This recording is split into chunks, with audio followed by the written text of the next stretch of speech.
At this time, I'm going to turn over the next item regarding the management of the largemouth, Tidal largemouth bass over to Commissioner Fleming to talk about. Thank you, Commissioner Hall. Largemouth bass has recently been in the forefront of some people's minds, where we once thought striped bass may have been the most controversial fish in the river.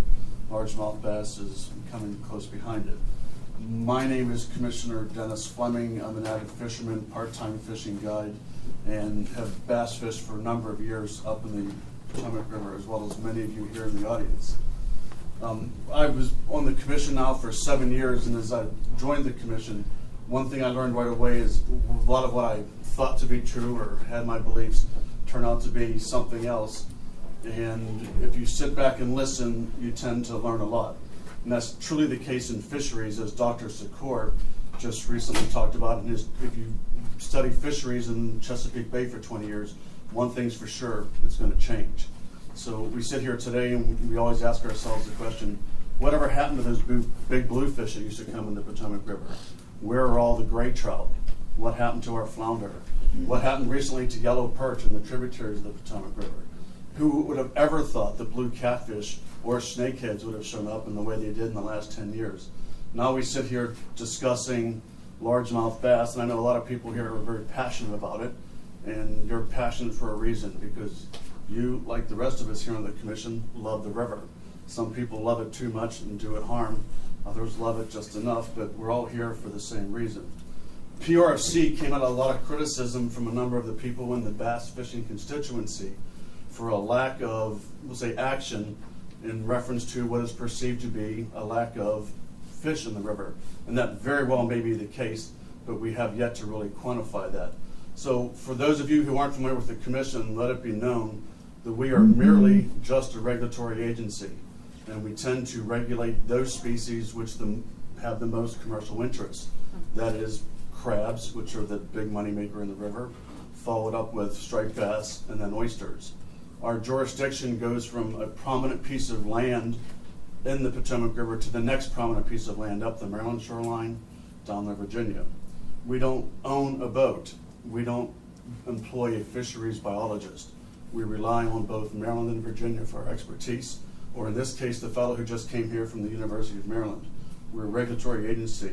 But knowing that, and knowing that we can't probably provide you the regulatory relief that some of you seek today, we do want to have a discussion. So we have with us a set of panelists who are going to lay out in 10 to 15-minute discussions their role in largemouth bass in the Potomac River. The panelists from the jurisdictions will start off with our relatively new executive director, Marty Gary, who some of you once knew from Maryland DNR. We have a representative from Virginia Game and Inland Fishery, John Odenkirk, DC Fisheries, Dan Ryan, and from the Maryland DNR, Joe Love. After they make their presentations for 10 to 15 minutes, there's going to be a question and answer period by the commission. Then we're going to try to open it up to the speakers. All right. We ask that everybody be respectful of the commission, keep your comments to less than 5 minutes, hopefully 3. And if there's a redundancy in what you're saying, just please reference, what he said before me, if you would please. So having said that, I'm going to defer now to Marty Gary, Potomac River Fisheries Commission, Executive Secretary. Thank you, Commissioner Fleming, and thank you all for attending this morning. You can tell by our attendance, this is a pretty good sized crowd for what PRFC normally gets at their quarterly regular meetings. And as I think you've all seen, and Commissioner Fleming has indicated, the commission meets quarterly and they have a lot of things on their plate. But that having been said, this largemouth bass discussion is important, and we've allocated a good amount of time for that. Our meetings typically encompass the entire morning, so 9 till noon. Sometimes they go a little bit longer, and we're willing to expend up to almost half that time. It's Chairman Hall's discretion as to how far exactly we do go with it, but we do care. The Commission cares, and myself as Executive Secretary care about this topic. This species is important economically, and for those who pursue it recreationally, we're its guides. So it's a valuable resource to the river. We all acknowledge it. Apathy is the last thing that's at play here. So that having been said, I think we have a first at play. At Commissioner Fleming's request, I reached out to the various jurisdictions, and so what you're going to hear is that this is a mosaic. PRFC is the regulatory authority from the Woodrow Wilson Bridge down to the mouth of the river and the main stem. And then Virginia has their jurisdiction in their tributaries, Maryland in their tributaries, and then we have the District of Columbia, DC Fisheries, from Woodrow Wilson Bridge up to their northernmost demarcation. So we have an opportunity. I think, as I said, this is the first time all of the representatives from those jurisdictions have assembled in one room to kind of put together what they know for the commission and let them ask questions, and then ultimately allow the public to ask some questions and perhaps comment. So before we do that, we're going to have Joe Love provide, before they actually do the panelists' presentations, give an overview of the fishery itself. This is a species, I think most of you know in the room, it's not indigenous to the Chesapeake Bay and Potomac River. But Joe is with Maryland, and he'll have a separate presentation for his jurisdiction, but he offered to provide the overview on this particular species. Joe, there's a remote up there. Yeah. All right, thank you guys for having us here today. So as Marty mentioned, I'm just going to briefly mention the natural history of largemouth bass and some of the history of the species in Maryland. And we'll do that when we get the presentation up there. Or I'll just give Dave Secor's presentation. Hold on. Can't kill Dave's presentation. No, he did a much better job than I could. All right. Come on.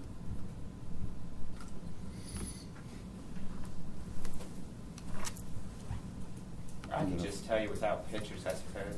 Everyone likes to see a good battle. I have to reopen it.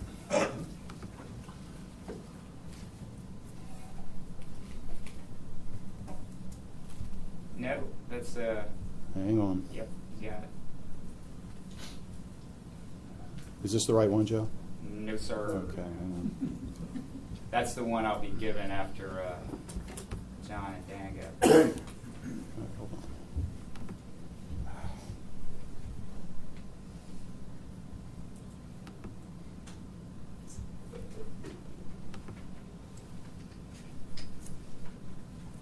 That looks Overview, good. right? That's it. That's good. Yep. Is that it? No, but you had it on the right picture a moment ago. Let's try going from Finder.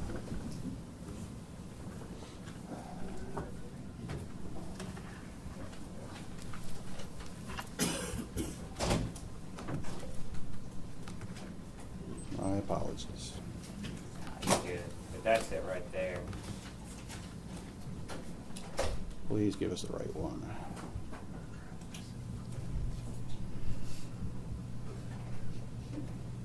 Still not it, right? No, sir.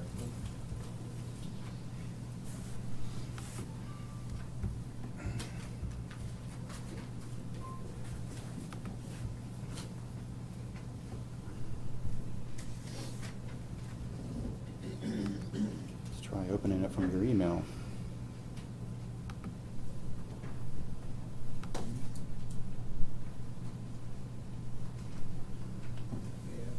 Is there a 15-year-old in the room? That's what we need.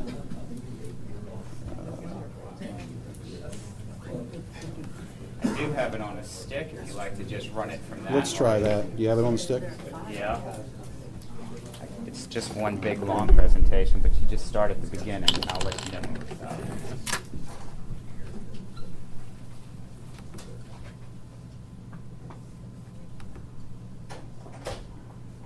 Is it this one, Joe? Yep, that's it. Please, please open up. There you go. That's it. All right. Oh, It'll come up. tree frogs. Thank you for your patience. All right, well, thank you guys again. As I mentioned, I'm just going to briefly go over a little bit of the natural history and how the animal got here in the first place. Largemouth bass were introduced to the Potomac River in the late 1800s, shortly after the Civil War. They were introduced there by the U.S. Commission of Fish and Fisheries, which is the precursor to Fish and Wildlife Service. They were interested in feeding people shortly after the Civil War, and here in this state, in the state of Maryland, they were interested in feeding the peoples of D.C. and Baltimore, which were the burgeoning areas at the time. they did that. The precursor to Fish and Wildlife introduced this animal across the continental United States, though outside of its natural range. It naturally occurs in the Mississippi River drainage. The Fish and Wildlife Service introduced the animal straight across to California using the railway system, which was developing at the time. So in Maryland, in the Potomac River, when the fish was introduced, it was only introduced in small numbers, likely out of the Ohio River Basin, and it made an immediate impact, much like any invasive species. Largemouth bass are a pretty good one in some areas. In fact, in Japan, they're a really good invasive. Here, they made their impact, and they became a very important freshwater predator. It was perceived at the time they were introduced there weren't too many freshwater predators that were resident year-round in the upper Potomac River. So the folks thought that introducing one would be great for the peoples of D.C. and Baltimore. It was once considered an economically important commercial fishery in that up into the late 50s, 1950s, people commercially fished for largemouth bass in the upper bay, and they sold them at market, and a fillet of largemouth bass cost about the same amount as a fillet of striped bass. So it's a pretty important commercial fishery. But through regulation, that changed, and the commercial fishery was effectively banned. A couple decades later, though, it became more of an important recreational fishery. Some of these small club tournaments began to form, and in the late 60s, BASS began to emerge. Ray Scott is a pioneer in that, was a pioneer for that national tournament series. And they began to promote largemouth bass as a recreational sport fish. They held tournaments to that end. They learned quickly, though, bringing in a lot of dead fish to a weigh-in was probably not so good to sustain the population. So in the early 70s, Ray Scott began forwarding the idea of catch-and-release fisheries. So after that mentality began to blossom throughout the entire fishery for largemouth bass across the continental United States, and anglers now generally practice catch-and-release activities for this species. About 95% of them in our region here practice catch-release. We do have some anglers who harvest the animals still. It's still a very good food fish, but mentally most anglers have it in their mind to practice catch and release. So they consider that a good conservation ethic, and in fact it is, and it does help protect the resource in our waters. Within the Potomac River, the species is found throughout most of its tidal tributaries, even south of the Route 301 bridge in some of those tidal systems, but it's most abundant in the middle part of the Potomac River and in through D.C. As Marty mentioned, this species and this fishery is managed by 4 jurisdictions. Although, as mentioned, PROC has simple regulatory authority throughout the main stem of the river. They don't conduct their own surveys. However, D.C., Virginia, and Maryland do, and we'll be talking a little bit about those today. It is important to recognize that the fishery that has been considered exceptional on the Potomac River for many years and was listed as one of the top 100 in BASS for several years is really owed to the fact that we have a sustainable population within the Potomac system. And sustainability of a population in a very rudimentary sense is achieved by maintaining some reasonable death rates and good reproduction. When we have both of those things, we generally have good fishing out there. For largemouth bass, for largemouth bass, there's a slide missing. For largemouth bass, good reproduction is far more important than death rates in some cases for maintaining a good fishery. Because largemouth bass, unless death rates are really high, largemouth bass tend to be a very resilient species. That's one of the reasons why it becomes invasive in some areas and has so successfully colonized many habitats across the continental United States. So I want to break death rates down into two fractions here. When we talk about death rates for largemouth bass, we talk about natural death. And natural death, of course, is linked to old age. These fish die of old age just like we do. In the river, the oldest fish we've aged is 13 years, but by literature, the fish can get up to about 20, 22 years. We just haven't seen fish get that old in the Potomac. The young year are most susceptible, or juveniles are most susceptible to predation, but of course predation occurs potentially at all life stages. Birds eat bass, other fishes eat bass, so natural predation is certainly something that can influence death rates. Disease is also something that influences death rates, as well as poor habitat conditions, which can be linked to disease. Poor habitat conditions can stress the animal, which causes disease to act more with a little bit more fervor and end up killing the animal. Or poor habitat conditions can directly kill the animal. As we know, hypoxia or anoxia in the bay can lead to suffocation, or movement of fish. Poor habitat conditions can likewise influence largemouth bass in the upper Potomac River.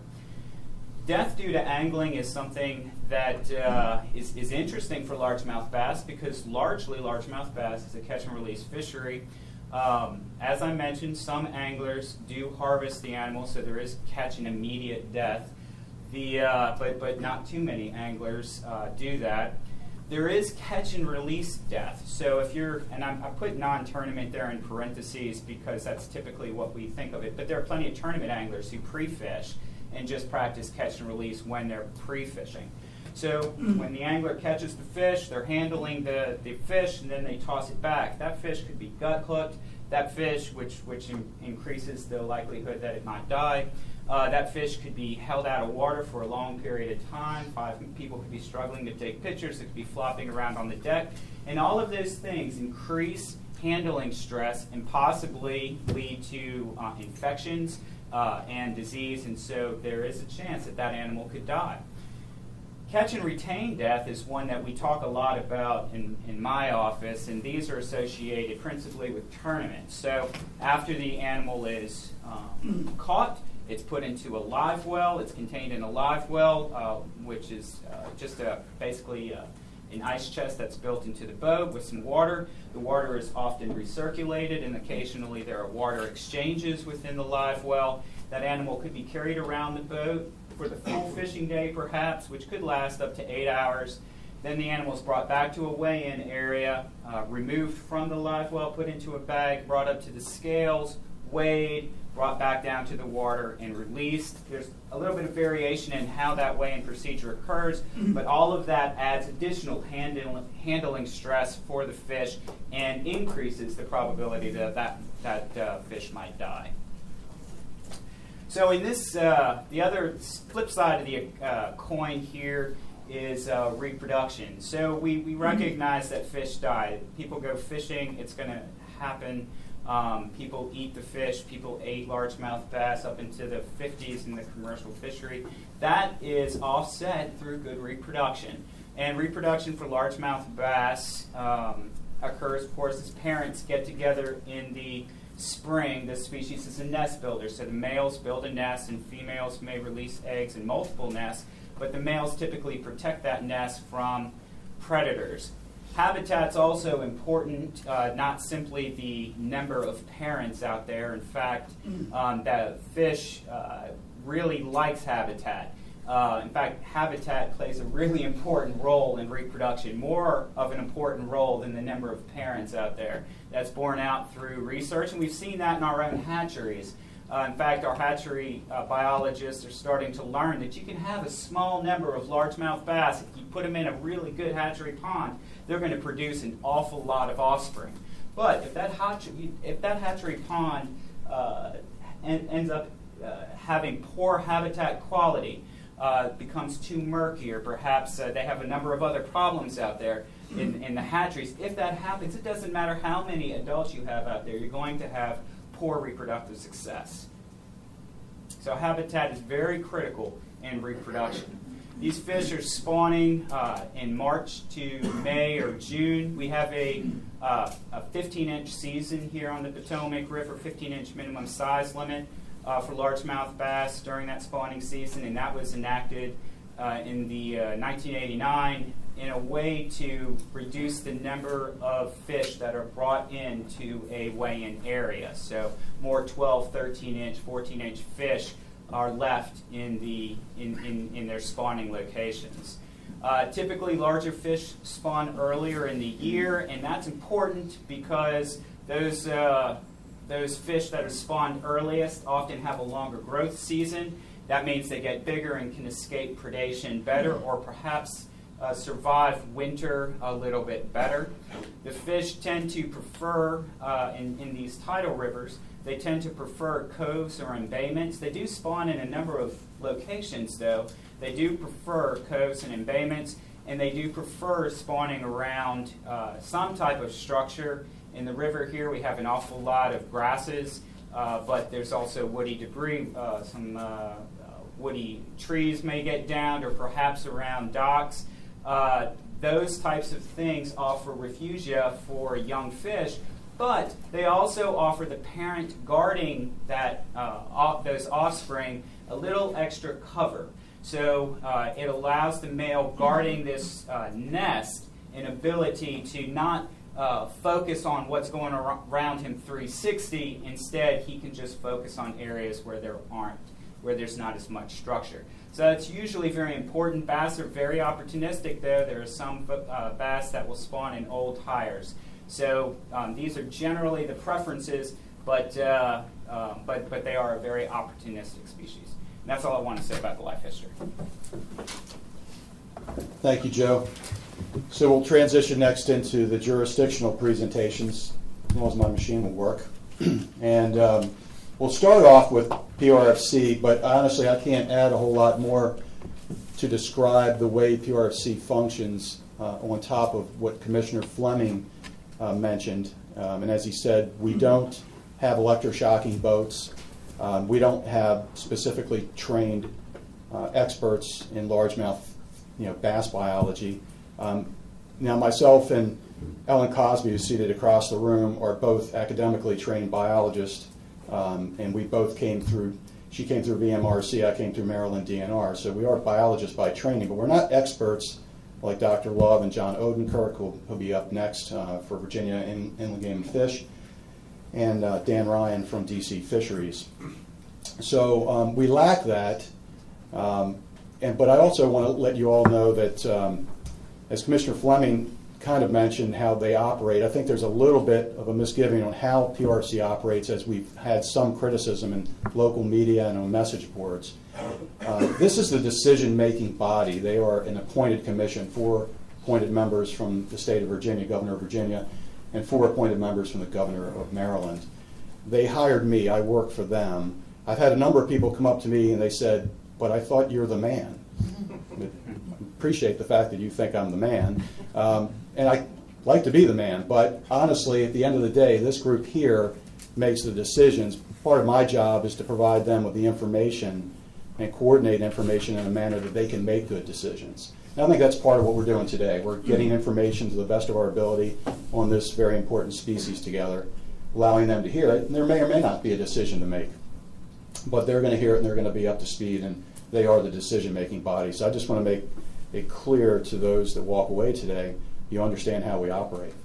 So with that having been said, we do rely on the information from the other jurisdictions. So we'll call each of them in turn, and the first one up will be Virginia Inland Game and Fish, and that's Mr. John Odenkirk. John, I might need your help. We have to go do the voodoo here again with the flash drive.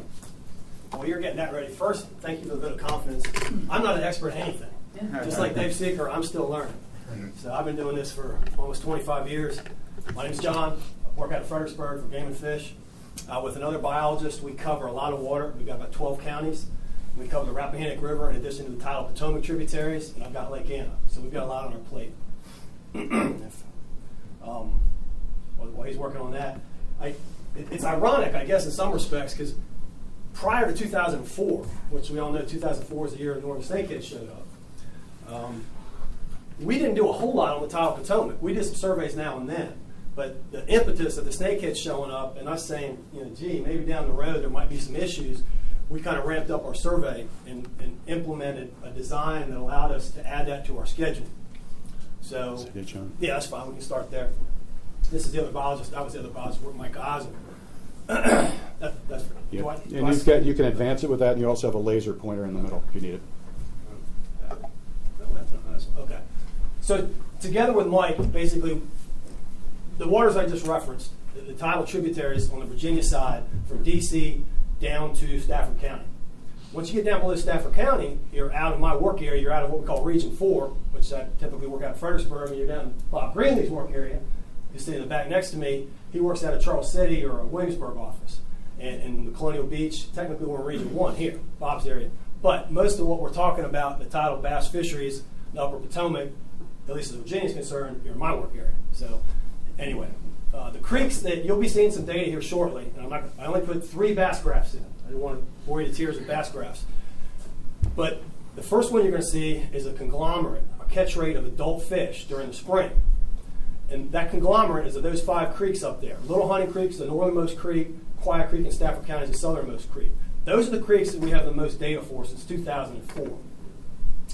The other creeks on there, Chapawams at Quantico, we do surveys in those from time to time, but primarily the emphasis has been on those 5 creeks. Again, the best data, the highest timeline, and incidentally, when we're in these creeks, doing our boat electrofishing surveys, the 2 things we're picking up are northern snakeheads and largemouth bass. We're not doing community surveys. We started out doing that, it was just too overwhelming. So what we're concentrating on are numbers and size structure of largemouth bass and northern snakehead. Surveys begin typically in March, and they're going to go through September or October.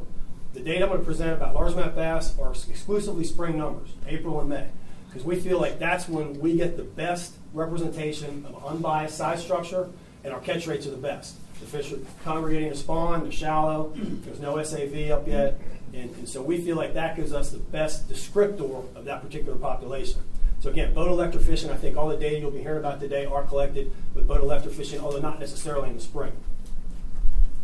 This represents our data for those 5 creeks I just mentioned, the catch rate, CPUE's catch per unit effort of adult fish.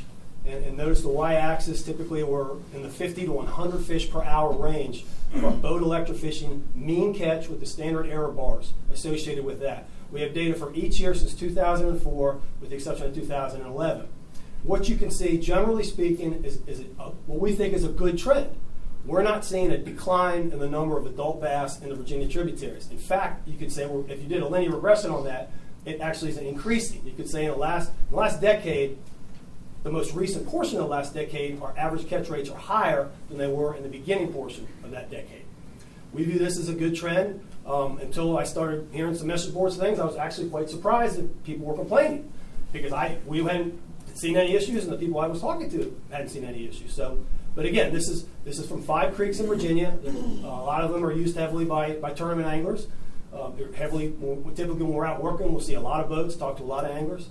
But this is the trend for the data from those Virginia tributaries. Again, this is just adults, and then this is for the spring. The flip side of that, as Joe referenced very capably, was the fact that these fisheries are driven by recruitment. If you have bad recruitment one year, and like stripers or sturgeon, this highly variable recruitment across the board is very common in these large, especially riverine, estuarine systems. They're complicated, there's a lot of variables, and so you typically don't have stable recruitment. Nature just kind of designed it that way. So what we see are these highly variable recruitment trends, and that's not a problem. And when it becomes a problem, like we had on the Rappahannock about 10, 15 years ago, is when you have failed year classes, like maybe 3 or 4 or 5 in a row. That creates a jagged hole in the fishery that's going to be manifest when our phone starts ringing 3 or 4 years down the road when nobody's catching fish, and they're mad. And what the hell happened? This thing crashed. Well, we don't see that happening in the Potomac River. We see some variable recruitment, yes, but we see some pretty good recruitment recently. And the other thing I want to mention here is these are fingerling largemouth bass. We're doing our surveys in the spring, so it's not technically a young of year index. You're familiar with the young year indexes for stripers, and some of the other agencies do some of their collecting work in the fall, so they can show you that young of year index. So for our purposes, like if you see the high spike in 2009, we had a really good year class in 2008, and that data is consistent with some of the other jurisdictions. So we sort of feel like at least it gives us some confidence in what we're seeing is equitable across jurisdictional lines to some extent, although the adult catches may not show the same picture. So fingerling catch rate over time, again, from our eyes, a pretty good trend. And again, this is the average from the 5 creeks. When I went in to look at the individual creeks to say, well, because we weren't in the same creeks, the same numbers each year, I just put all the data I could in that big pot to show you those first 2. So I went and I looked at just Little Honey Creek, just Occoquan, just Potomac, and the trend's pretty much the same. Little Honey Creek, we had the most data for because the last 2 years we've been doing an intensive market capture population study of snakeheads. So we're in that creek a lot, and I just have a ton of data for it.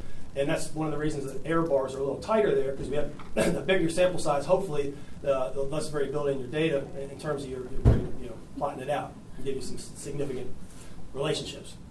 And what we can see in Little Honey Creek, again, if you're going to do a regression on that line, it's a pretty good line if you're a bass fisherman. I'm not worried about a whole lot of things about people that bass fish in Little Honey Creek. They should be pretty happy. And that trend was the same for Occoquan, for Poet, for wherever you want to look. And I'm not making this stuff up. I got accused of making stuff up for the Rappahannock. I'm paid by the people who buy fishing licenses. I want fishing to be good. I like to fish. If I thought putting stocking fish or putting a size limit on something would help these fish, I'd be the first to sign up. Yeah, why not? I'll be a hero. Do something. Make it look good. I don't think it's needed. That's just my personal opinion. That's the electrofishing data. The other side of that is what the anglers are doing. So we interview anglers, creel survey. We get some data from them. We did it in 2009. We hope to do it again real soon. But the thing I want you to take home here, and what Joe also referenced, was this extraordinarily high release rate. People that fish for bass don't keep fish. Unless you're in a tournament, you keep for a short period of time. 99.1% released, most of them voluntarily. Now, a few of them might have been, in that seasonal restriction, so you can't say, all of them were voluntary released, but most of them were voluntary released. 172,000 of them. So when we put a restriction on harvest, what we're asking the anglers to do is to manipulate the population size structure for us, because they can do it, we can't. If they're not keeping fish, it's really hard to manipulate anything, because there's no force on the population. Everything's being released. The only exception to this could be if an inordinately number of fish that were released were dying because of very, very poor tournament handling, release practices, or something like that. And that would only be the case if it was not compensatory in terms of the natural mortality. In other words, a certain number of these fish are going to die anyway. So fish that die from tournament release, if that's over and beyond that initial component, then you could have a population level effect, which may be happening. I'm not saying it's not happening, but based on our catch data from the electrofishing surveys, it doesn't look like it's happening, at least not in the Virginia trips. So that's the creel side of it. Now, to kind of wrap this up, there was a lot of controversy early on about northern snakeheads. They're going to take over the bass fishery. In fact, the creel survey, some of the stats they didn't put up there were the angler attitudes about snakeheads. They've changed 180 degrees in the last 7 to 8, 9 years. It's amazing. They were vehemently hated across the board, despised. People would just literally trample on them, hack them up with hatchets. They just hated snakeheads. And now people are starting to like snakeheads for a lot of reasons. But I'm not here to tell you snakeheads are great or anything, but I am here to tell you that the numbers aren't increasing anymore. Now, whether or not this trend continues, look at the y-axis too. The catch rate in the bass y-axis was in the hundreds of fish per hour. Here we're talking 10 fish an hour. So it's a relative thing. I mean, there's a lot fewer snakeheads than there are bass. The numbers seem to be stabilizing, if not declining. And why that is probably is because of incredibly high exploitation from, recreational, commercial. They're selling them in Maryland. They're selling them in D.C. There's a big market. Bow fishing's taken off. So these things are getting hammered. So there's no question that, you can overharvest the fish, which is happening here with the snakeheads, which is probably a good thing, depending on who you ask. So some people are very upset that the numbers seem to be going down. What are the snakeheads eating? BAK's banned to killifish. That's the number one food item by frequency of occurrence. If you just look at simply the numbers of items being eaten by snakeheads, banned to killifish wins, hands down, almost anywhere you look. Bluegill, BLG, pumpkin seed, 2-cent charkets also are very important to snakehead diet. And if you looked at it volumetrically or by weight, probably bluegill or pumpkin seeds would be the number one most important item rather than banned to killifish. That's just by number. But then you ask yourself, well, what does it mean? Okay, because bass eat that stuff. So other studies have documented there's a dietary overlap between snakeheads and bass. But it's not competition if there's no limitation on the food resource. And by all accounts, I don't see a limitation on food resources. We all know that Potomac's pretty much a fish factory. And when you're talking, if you're catching 80 bass an hour plus another 10 snakeheads an hour, is that 90 fish relative catch rate of those predators? Is it any different than 100 last year or 60 2 years ago? You know, it's a wash. I don't see it as a problem. Not only that, but bass tend to like to eat baby snakeheads. So who knows? Maybe a good thing, maybe a bad thing. But in a nutshell, that's Virginia data for the last 10 years. And I guess we're going to hold questions till the end. Okay. Thank you very much. Thank you, John. And Chairman Commissioner Fleming, if you prefer, we'll wait until the three panelists, unless you'd like to. That was the plan. Okay. All right. Our next presentation will be by Dan Ryan from DC Fisheries. And Dan, may I go through the same exercise here?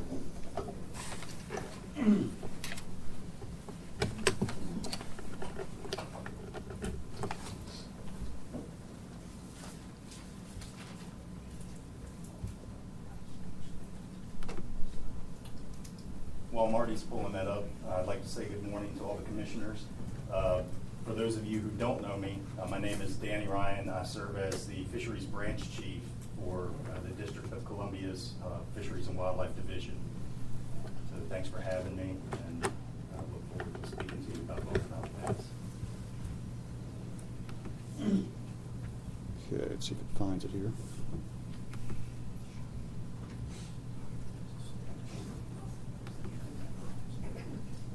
Is it this one, Dan? No. Maybe it's got to be on there somewhere, right? The RFC presentation?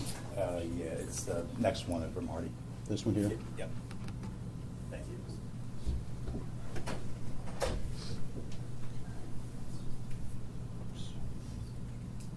What I'd like to do to start out, just because anytime I speak to anyone, whether it be officially or just someone in the public, they're always amazed to hear that DC has a fisheries and wildlife program. So I always like to give a little bit of an introduction about who we are and what we do, not just to validate what I'm going to say to you today, but just so you have an idea and an understanding of that. And I'd be happy to answer any questions concerning what we do about other things other than largemouth bass, but I know that's what we're going to focus on today. So this is who we are. I work for the district government. We have a division in the district government called the Department of the Environment. In that department, we have a Natural Resources Administration, and in that NRA administration, you can see we have 4 divisions, Fisheries and Wildlife being one of them. Under Fisheries and Wildlife, we have 3 branches: Fisheries Research Branch, which I manage; the Wildlife Research Branch, which many of you know Brian King, he sort of acts in that role right now; and the Aquatic Education Branch, which is headed up by Teresa Rodriguez. And Brian King is our director. He is the Fisheries and Wildlife Division director. As far as what we do, we do a lot. I'm going to give you a snapshot of what we do, and hope that will just pique your interest to investigate what we do a little more. But one of the things that we do that's going to be most important for you all today is resident and migratory species monitoring. So we do have electrofishing boats. We do monthly sampling with those electrofishing boats. Unlike John and unlike Joe, we're a very small jurisdiction. So we don't have a lot of acreage to cover. We don't have a lot of different tribs to cover. We can really concentrate our efforts in the district, and because of that, I think we have a very valuable data set specifically to what we're going to be talking about today. So each month we go out and we use that electrofishing boat to do a general population survey. It's a standardized survey where we have set transects at 8 sites, 6 on the Potomac River, 2 on the Anacostia River. Those are 600-second reps, so 10-minute rep, 2 reps at each site. We do that once a month, 9 months out of the year, from March through November, every year, been doing that for 20 years. What that results in is a massive data set where we can keep as many things stable as we can. It's a standardized survey, and that allows us to look at some different things and try to draw some conclusions about what's happening with the population. We specifically target in those surveys largemouth bass, smallmouth bass, yellow perch, and striped bass. Those are the 4 species that the district has isolated as our game species.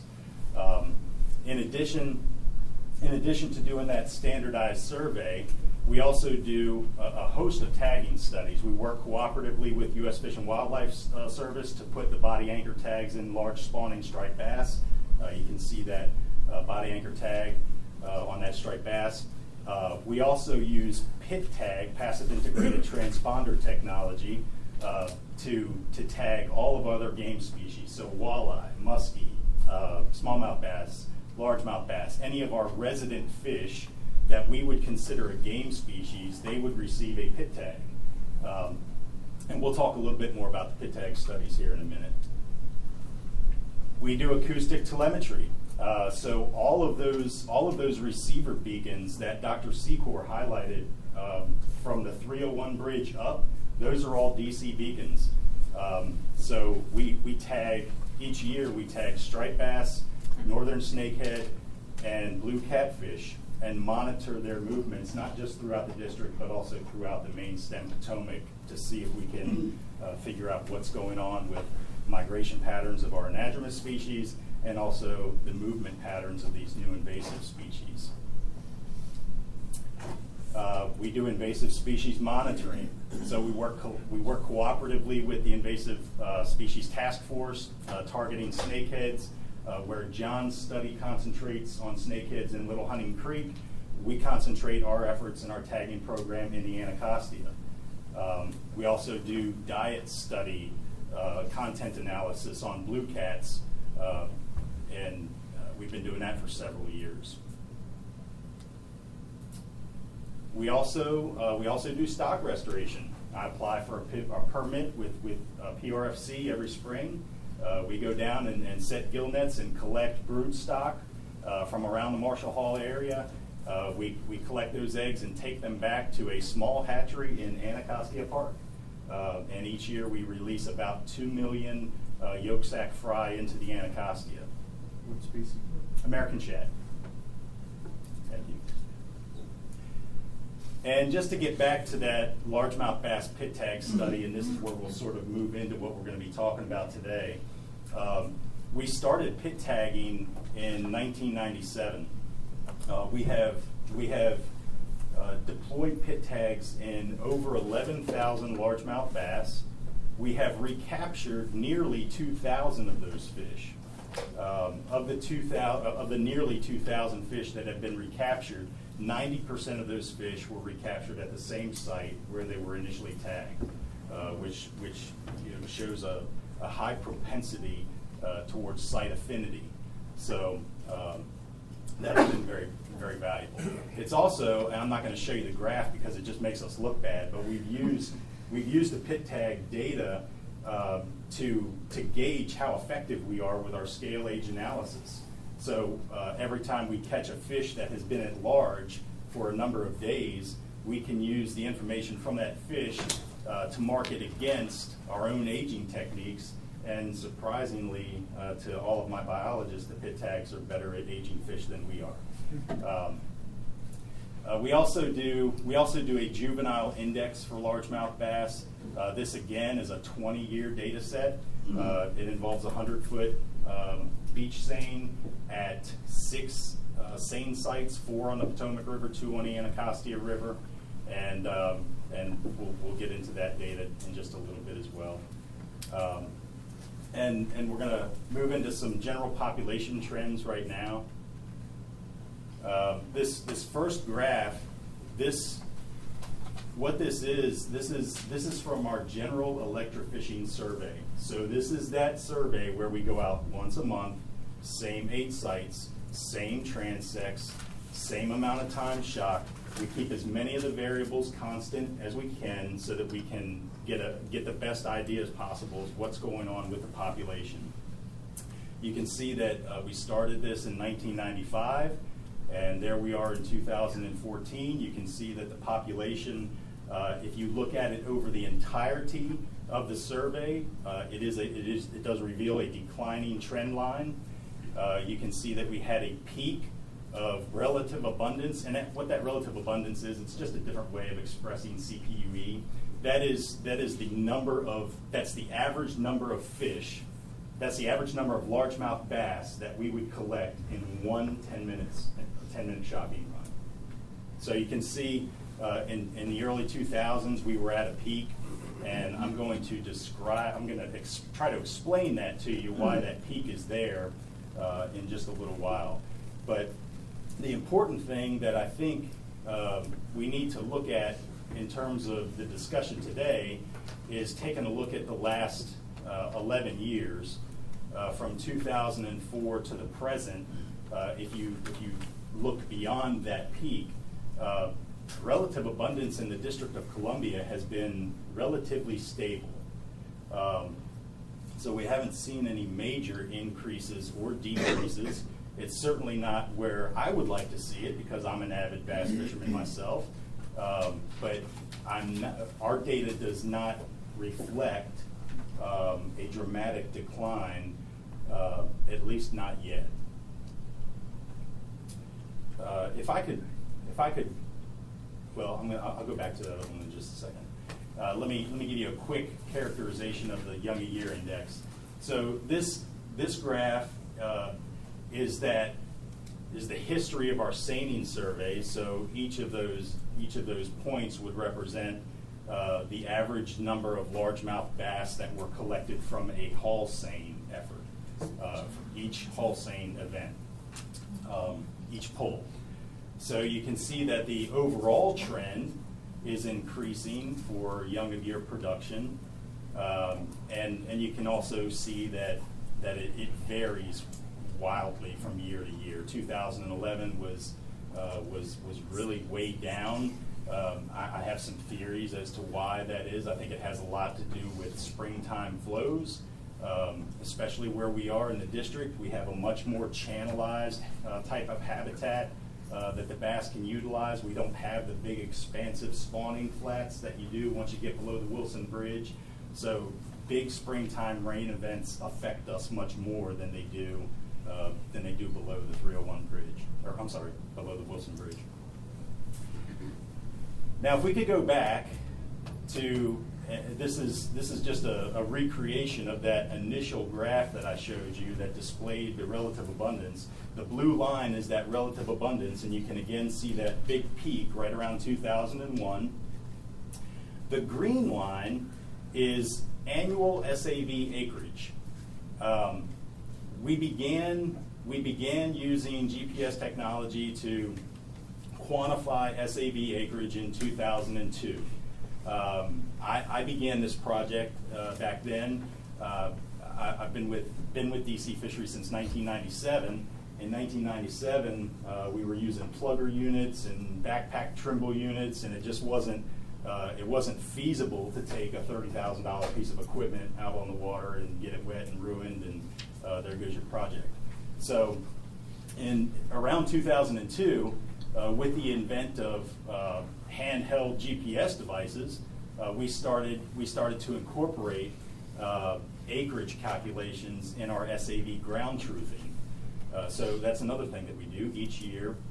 In the fall of the year, September, October, we go out and we ground truth what U.S. Fishing or what USGS does in their flyover surveys.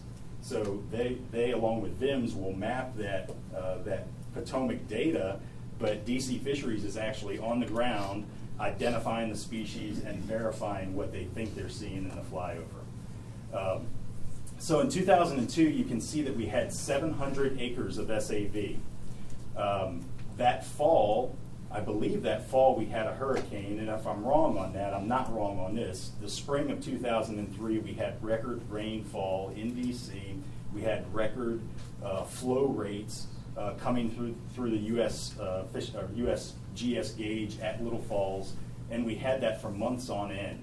And what that did, from 2002 at 700 acres, we went down to 21 acres in 2003. And then 2004 was not much better than that. There was just no recovery from that gouging out of all of our SAV. And you can see in my mind what's a pretty clear correlation between SAV abundance and largemouth bass relative abundance. So you might look at this and you say, well, what happened in 2005 through 2009? It looks like the SAV recovered, and it looks like your largemouth bass did not. If I could explain that 700 acres of SAV in 2002, that was cover 4 density SAV. All 700 acres were maxed out. All 700 acres were SAV to the top of the surface. We had SAV in every imaginable part of the littoral zone. There was SAV to the top of to the top of the water. The dots on 2005 through 2009, while the acreage is high, the cover density is very low. So the majority of that grass was a cover 1, cover 2 at best. So while we did have grass, we did record it as acreage. It wasn't that big flourishing grass bed. It was a little sprig of 6-inch tall grass that finally came up at the end of September. That's what that is. So it just didn't serve the same sort of habitat purpose that we had in 2002. And then we had another crash of SAV in 2011, again related to a major rain event. And now you can see that upward trend. SAV is returning, and I'm glad to say that the 200 acres that we had last year and will probably be closer to 300 this year, those are really robust grass beds. And as a result of that, you can see that our largemouth bass is starting to trend up just a little bit. So I would like to make the argument that SAV is extremely important to largemouth bass relative abundance. I do want to point out and make clear that I'm not saying that when SAV disappears, largemouth bass die. That's not what I'm saying. And if I could use this last graph to further illustrate the point of the significance of SAV, I won't bore you with any more of this fish geek stuff. This is looking at a particular site that a lot of folks in the room are probably familiar with. This graph shows the comparison between largemouth bass relative abundance and SAV cover density at the Washington Channel, which is a very popular fishing spot.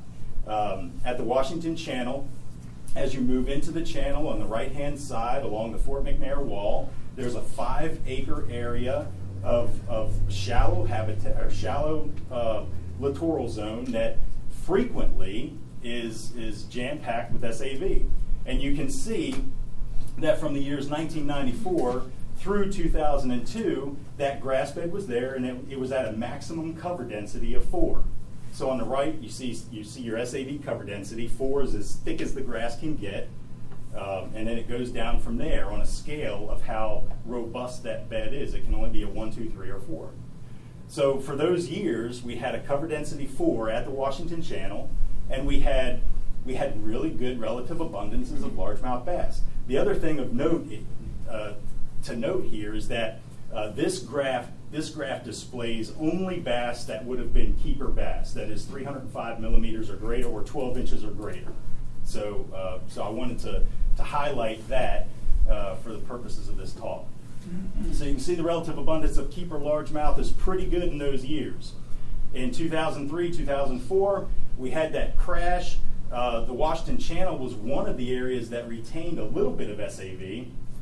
It accounted for 5 of the 27 total acres that we had, but the cover density was knocked back.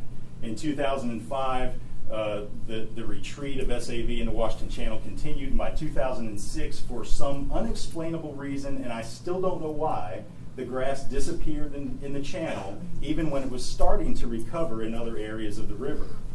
And that condition of having no SAV persisted until 2013.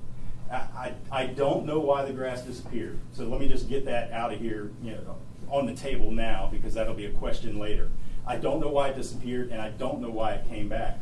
I'd like to say it's because we had a revegetation effort in 2014, but it was just a small area, and it really doesn't account for the rebound. But I think it's pretty clear that you can see that there's definitely a correlation between SAV cover density, SAV abundance, and the relative abundance of largemouth bass.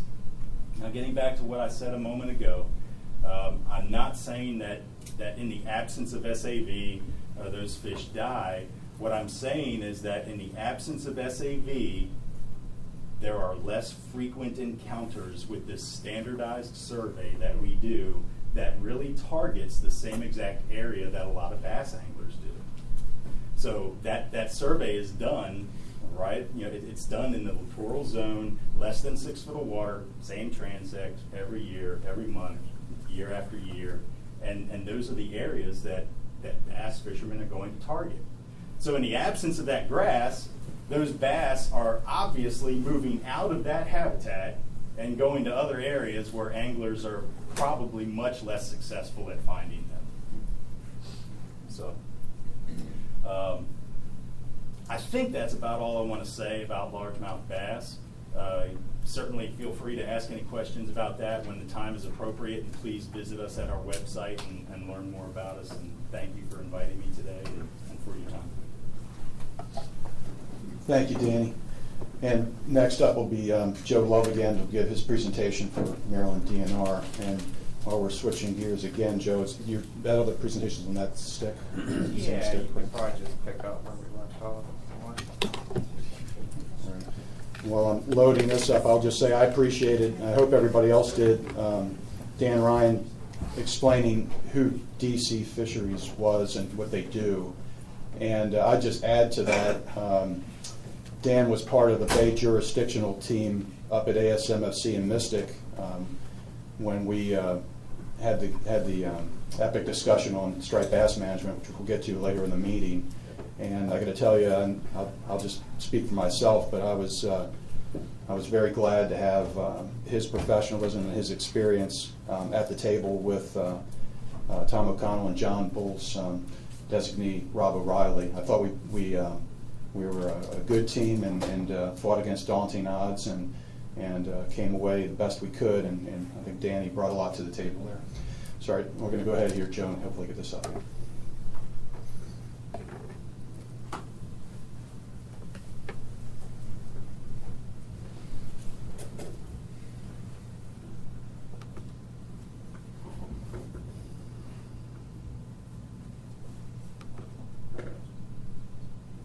Is it this one again? Yeah, it's the same. I'll just skip down.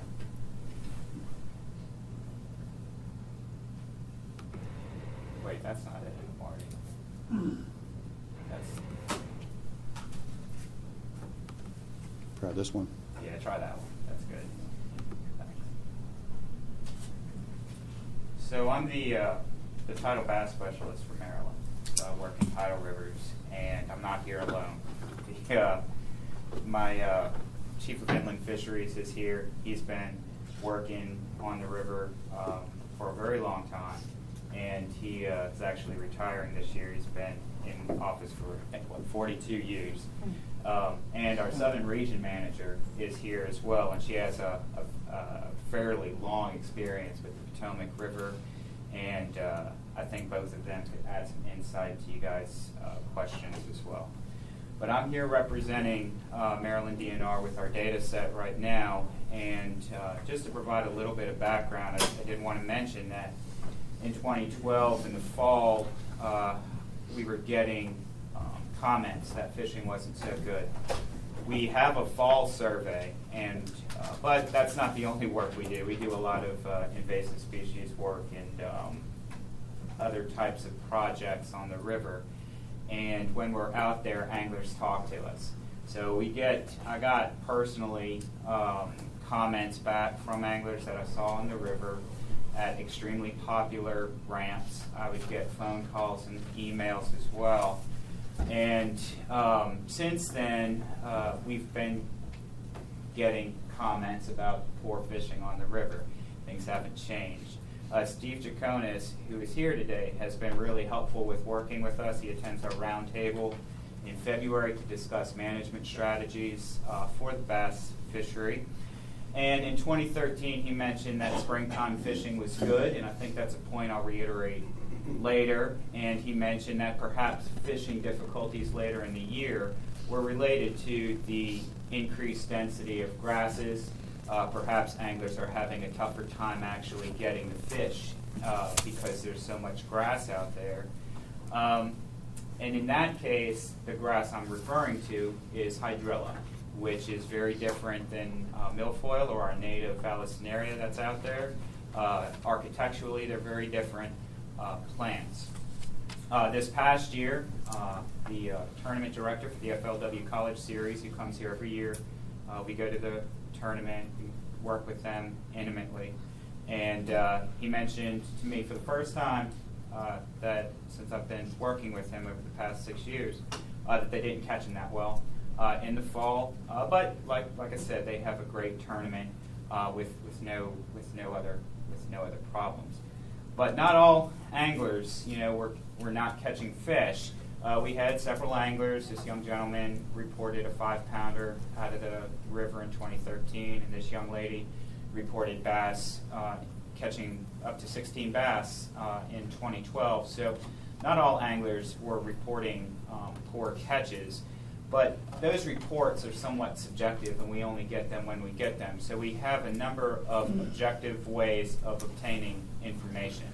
And one of the objective ways we use to obtain information on angler catches is through tournaments. One of our biologists, Branson Williams, put together this figure just to illustrate the point that at least one tournament series, in this case the Potomac team's bass tournaments, that fishes out of Lee, Sylvania, and actually reported online, so we were able to capitalize on that data set relatively recently. They reported the number of teams that weighed in fish. So I can plot that, the number of teams weighing in fish versus time, and I plotted just back to 2010. As you can see, during the spring, there's not much of a relationship. These are the dark circles. There's not much of a relationship, not much of a change over time. During the summer, there's a nice, strong decline here, indicating that there were fewer teams that were weighing in bass. So there is some legitimacy there for the anglers who are telling us that they're catching fewer fish and they're weighing in fewer fish. This is just one tournament, but we've talked to many others who have also made that statement. During the fall, you can see the values here in green bounce around a little bit, but there's a general decline here. This is just one way of looking at the tournament data. We have, I've plotted here, we have many years of data for tournaments on the Maryland side. And in fact, angler reports to us beginning in 2012, as well as the tournament data that we've collected, generally indicate pretty good spring fishing. Okay, so these circles here represent spring fishing, or as I mentioned earlier, our 15-inch season, which extends from March 1st to June 15th. And what I've plotted here for you early in the year is catch per angler hour for fish weighed in per angler. So these are the numbers of fish that are brought to the weigh-in scale, divided by or standardized by the number of anglers and the amount of time they're spending fishing. So it becomes a reasonable index that we can use to monitor changes in that, what we can call catch rate, over time. This black triangle represents an average of what you may see later on in my figures here, a peak fishing season, 2008 to 2009. So that's actually a pretty good fishing average right there in terms of catch rates for the spring. And as you can see, the tournaments reporting during that time tended to represent that average, so that's good. Later on in the year of 2013, after the spawning season and during our 12-inch season, which is after June 15th, we see each one of these, and each of these is a tournament day. We see a pretty good catch rate here. These are the FLW guys. That's a professional series. They're reporting pretty high catch rates. But for a lot of the other clubs here, illustrated in red, they were reporting lower catch rates than what they were catching back in 2008 and 2009. So that's a little interesting, and we've been trying to reckon why there's good spring fishing and poor summer and fall fishing. As Steve Jaconis mentioned, it may have something to do with grasses. It's also possible that during the spring, the fish are more accessible to anglers. They're spawning, they enter spawning coves and embayments, shallower waters, perhaps occur more often with grasses, and perhaps in greater densities. The distribution becomes more non-random, and these animals, or more non-random, and these animals may become more vulnerable to the fishery. After they spawn, they move out of their coves and may be less vulnerable to the fishery. So perhaps this spring fishing index here is not a good reflection of what's going on with relative abundance. We've been collecting data on tournaments back into 1990. So these are reported in our federal aid reports every year. I've presented for you here across this time series what the total number of anglers per year is and what the catch per angler hour on average for all seasons within the year, what those were. Just to draw your attention to these black triangles first, I'd like to illustrate that there, over time in the early 90s, into 2000s, we saw this decline in catch rate. Here recently, 2005 up to 2014, catch rates across this time series are pretty good. In fact, some might argue that fishing has never been better on the river if we just take a look at these tournament catch rates here. The number of anglers, these circles here, some have argued that tournament activity on the river is out of control, but what we've noticed is actually since 2008, there's been a steady decline in the number of anglers participating in tournament fishing. And this is also true for the number of tournaments on the river that we are recording. The interesting thing I'd like to also point out here is that during this period of 2008, 2009, there was peak catch rates reported by tournaments. There was also a peak in the number of anglers fishing around that period of time. That's interesting and somewhat unique for the time series that we have both a lot of anglers out there fishing and a lot of anglers catching fish. What that could result in is greater handling stress on the animal because more fish are being caught and released and handled, and more fish are being weighed in at the tournament. That could explain why, for our survey data, which we collect during the fall, we saw higher rates of mortality. We can measure death rates or mortality rates for the fish that we collect during our fall survey based on size structure, based on the size of the fish that we bring in. And during 2009, 2010, shortly after the peaks of those catch rates and that high level of angling effort on the river, we saw a greater than normal, at least for our time series of data here that extends back to 1999, mortality rates. It's possible that that was related to handling stress. I'd like to point out that our recent surveys in 2012, 2013, we haven't had time to crunch the numbers for 2014 yet. These values here are pretty low, lower than the average reported for rivers. So I'll bring that up a little later on. So we have a fall survey, and our survey, unlike Dan's survey for DC, is a stratified random design. So we select sites randomly from within strata. So we have a group of sites that are high quality bass areas. We have a group of sites that are not high quality bass areas, but we survey based on a random design. I randomly choose those sites every year. Each one of these points represents an average of anywhere between 45 and 55 sites sampled along the Potomac River in Maryland's portion. Each one of those sites we sample 250 meters, and that's about 400 to 600 seconds of shock time that we expend on each of those 45 to 55 sites. So what I've plotted for you here is what our average catch per hour is over time. We have data extending back to 1999. These bars represent the variability in what that catch index is. Just like to point out, there's an awful lot of bump in the data, and that's interesting. But what's also interesting is that there has been this decline in our catch of age 1 plus fish. So this average here does not include juveniles. These are simply age 1 or older fish. This could be a result of that elevated mortality, perhaps. We did notice that these values over the last 3 years were lower than usual, lower than our time series. So that requires us to perform an investigation based on our fishery management plan we have for this species. That's what we're doing now. That's what we've been doing for the past 2 years. So the interesting component of that is, even though there was high mortality rates in 2008 and 2009, usually that's offset in a good fishery by good reproduction.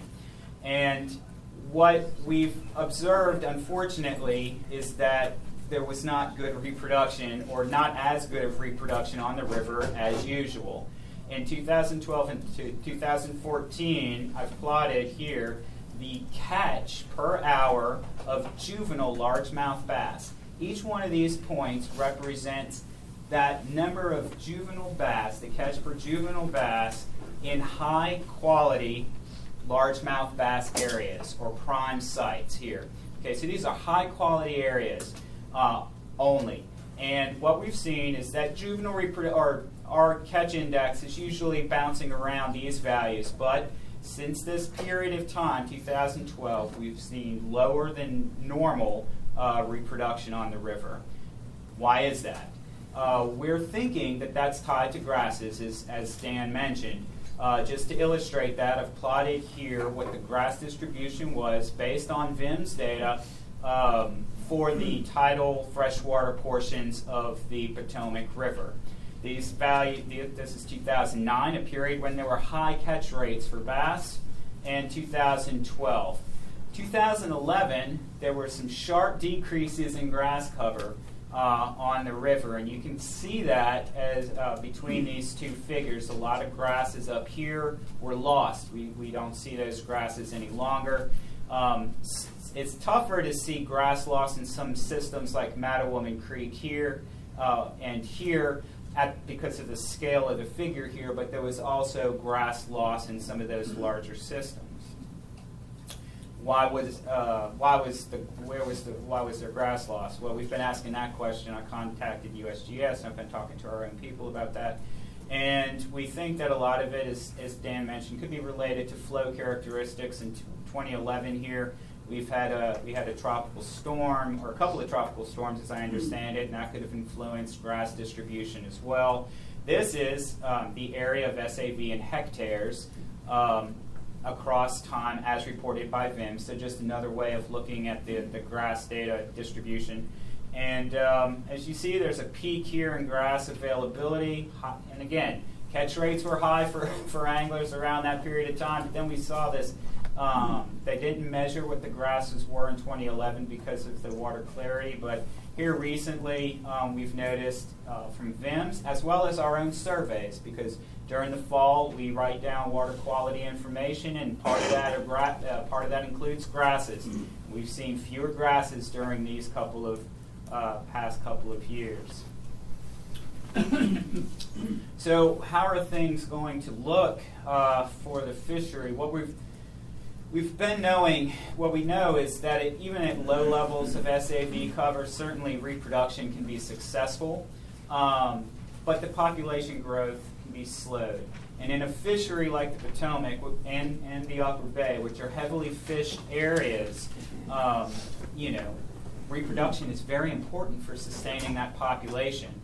The grasses, the grass availability, the cover of the grasses helps improve younger year survivorship, which ultimately improves recruitment and helps support these highly popular fisheries that we have and that a lot of small tournaments and larger tournaments depend on. These are very big money makers, but not just them. Bass guides make money fishing the river. We have recreational anglers who pay fishing license fees that depend on the river. So, and the Potomac River is an incredibly popular place for all these folks. So reproduction is very important, and we think a large part of the reason why we've seen poor reproduction is related to grass loss and perhaps higher mortality of younger year as a result of loss of refugia. This year, however, as Dan mentioned, grasses seem to be improving. We were out on the survey. Grasses seem to be good this year, seem to be better than they were previously last year as well. So our index of reproduction seems to be going up, so that's good. Unfortunately, and as I mentioned earlier, the mortality rates are down. So what that does is it poises the population for population growth in the near future. However, if the habitats do not improve sufficiently relative to what they were, then fishing might very well be slow to improve, and impacts from high angling effort may need to be addressed with a regulation in the future. So some of the things that we'd like to recommend and do in the near future are to continue these meetings that Marty helped put together last November with the other agencies. We really need to continue interjurisdictional discussions of what's going on with the fishery in the Potomac River. We'd like to provide an annual briefing document for the public so they understand the science behind our status assessments for this fishery. I certainly like to encourage anglers who fish the river to participate in management by objectively providing information on their catches. So there's a smartphone app that's now been developed, Chesapeake Catch. I've used it. It's great. Very simple. We also have a volunteer angler survey. So anglers themselves can participate in management by telling us what their catch rates are, and that allows us to objectively assess what's going on within the recreational fishery, independent of tournament activity and our own fishery independent assessments. We'd also like to work with the other agencies to improve cooperative monitoring of tournaments. We got a lot of questions, a lot of feedback about keeping tournament number down. One of the suggestions was to encourage a policy or have a policy of one large tournament per month. We'd like to try and encourage that without regulation, but that will only be successful if we work with the other jurisdictions to get that done. We are in the process of refining some of our permitting requirements for black bass tournaments that will help improve survivorship during the weigh-in. And we are still continuing research as well as funding interdisciplinary research to improve survivorship of black bass for anglers who are just fishing for the day. And that includes recreational fishing or tournament fishing. And that's all I have to say about that. Thank you, Joe. Before I transition the mic back over to Commissioner Fleming, that concludes the presentations from the panelists. What we'll do next is allow question and answers from just the commission of the panelists. And what we'd like to do is Mr. Mayo, Ms. Cosby, and Becky will vacate their seats. So if John and Danny can come up to the chairs here and Joe could join me here, you'll have a microphone and be a little less awkward than standing in front of the commission. Also, Commissioner Fleming, before you take the mic and take over, I want to hopefully check, and we still have them with us, the box up on front, seated in front of Chairman Hall, should have Mr. Lee Carr from the Maryland Department of Natural Resources. If we're lucky, cross your fingers. Lee, are you there? Can you hear me? I'm here, Marty. How about that? Something worked. Okay, so Lee Carr, won't go into a lot of background on him, but Lee is an SAV expert, and he's been listening in on the entire conversation, and he has access from his desktop to data sets on SAV if we get into that type of discussion, either through questions or comments. So, so Commissioner Fleming, the mic goes over to you for questions and answers, and then transitions as we agree to the public after that. Very well. Are there any questions from the commission? Tom? Got a few. Maybe the first one for Lee. Can you hear me, Lee? Yeah, I got you down. So what can be done about SAV in the Potomac River? Well, the big thing, it suffered a big hit when the tropical storms came through, particularly when it's ironically in Tropical Storm Lee. So there will be some natural recovery, hopefully, over the coming years. The one thing that humans can do to accelerate that is to improve water quality, particularly water clarity. That's the biggest thing that grasses need to grow. Having best management practices that reduce nitrogen and phosphorus sediments going into the water is going to be good for grass. All right. Thanks, Lee. I think it's, we've had a lot of increased attention. Robert Teach brought SAV issues to our commission in Maryland, and for this commission to maybe start to see if there's ways to get more actively involved in advocating actions that can improve grasses in the Potomac River. Question to any of the panel presenters, and you guys did a tremendous job. I learned some things, and top notch. So hats off to you. In regards to the tournaments, there's a lot of stakeholders who feel like the tournaments should be further restricted, and others that don't think so. So, it's, from a management perspective, trying to work through that. And a couple issues related to the tournament. One is that, if we do decide to take actions on tournaments, I think we need to be mindful of these tournaments having significant economic impacts to local economies. I know some of the counties in Maryland actually invest in bringing these tournaments to the state. That said, you get a lot of user congestion at the boat ramp, so we just have to try to figure that out. I've always wondered, and I got one fishing with Scott Sewell this fall, and I had late summer, and had a really fun time on the water. And one of the things that we were talking about was, these tournaments, they bring in fish from quite large areas to central weigh-in stations. And is there a standard practice to how those fish are then released? I've always wondered, what's the chances of those fish that have been transported, several miles, making it back to, their area for which they were caught? What's the status of our understanding on that? And is that a concern? And are there standard practices to mitigate any concerns? Joe, you want to do it? There is no standard policy for how these fish are released. A lot of times the larger tournaments will invest money in release boats. Sometimes the larger tournaments will not invest money in release boats.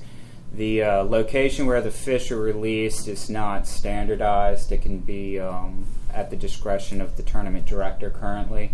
We do try and work with the directors to make sure that they release the fish in quality area, but with hundreds of tournaments occurring in Maryland, we're not at all of them. So it's very, very difficult to do that.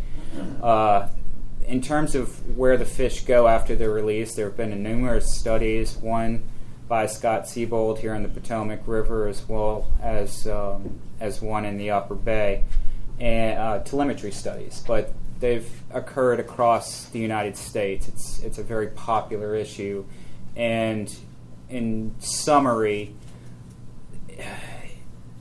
if the bass are released in a really bad location, they're more likely to leave that area. But as Dan brought up with, I believe, his pit tag information, and as we've demonstrated with our T-bar tag information since 2005, bass have a very small home range, and they are home bodies, and most of them are not likely to get back to where they're going. That said, if the weigh-in area is near where the fish was taken, then certainly that's a possibility. But if we're looking at a weigh-in station that's 20 miles, which is very possible in the Chesapeake Bay watershed, then it's unlikely that fish will return and will hopefully find good habitat so that it'll reproduce and live out its life. I just add one thing real quick. I mean, like Joe indicated, there's a tremendous amount of variables. It's been studied. You go to the journals, the fisheries journals, there's a ton of peer-reviewed pubs out there on that topic, and they're all over the map. But if you could assimilate it, and in my mind, what I kind of remember after reading a lot of them is you kind of break it down. In a given tournament, a third of the fish are going to stay near there, a third of the fish are going to find a new home, a third of the fish are going to go back where they were.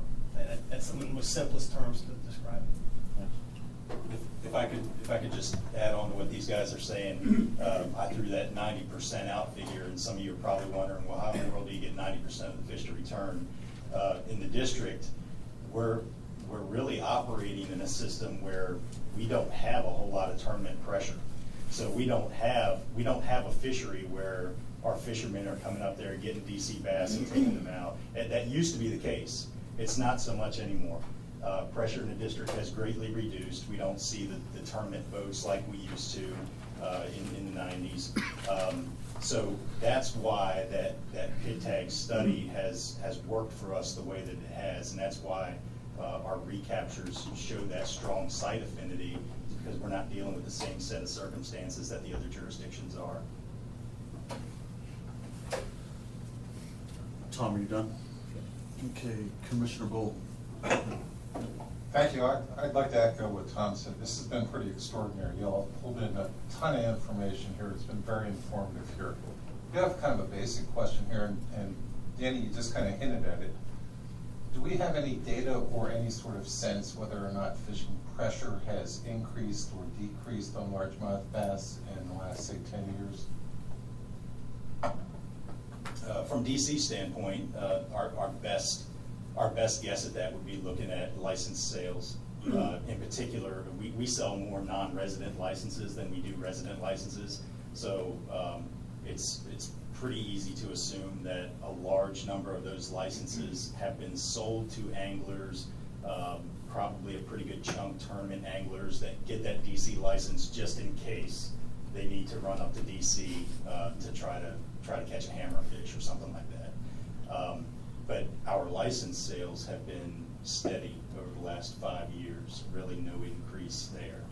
Other than that, the only thing that we would have to gauge it would be an angler creel survey that we conduct, but that's a survey, it's a shoreline survey that really targets shoreline anglers for sustainability issues and fish consumption issues, so it doesn't really target that question. Commissioner Erskine? I appreciate everybody's perspective and the information today. I had one general question, probably for everyone. There was a little bit of discussion about reproductive success and how that correlates to largemouth bass populations. But has anyone actually looked at like egg quality or sperm motility in these fish? Do we have a sense of whether or not there's enough capacity out there to support, effective reproduction? Well, I don't know if, so we have not done work on sperm motility or contaminants in eggs, anything along those lines. And I don't know if any research on that topic, maybe John or Danielle. But in terms of capacity for reproduction, I think I'm pretty sure all of us sort of mentioned grasses or some type of habitat structure is important.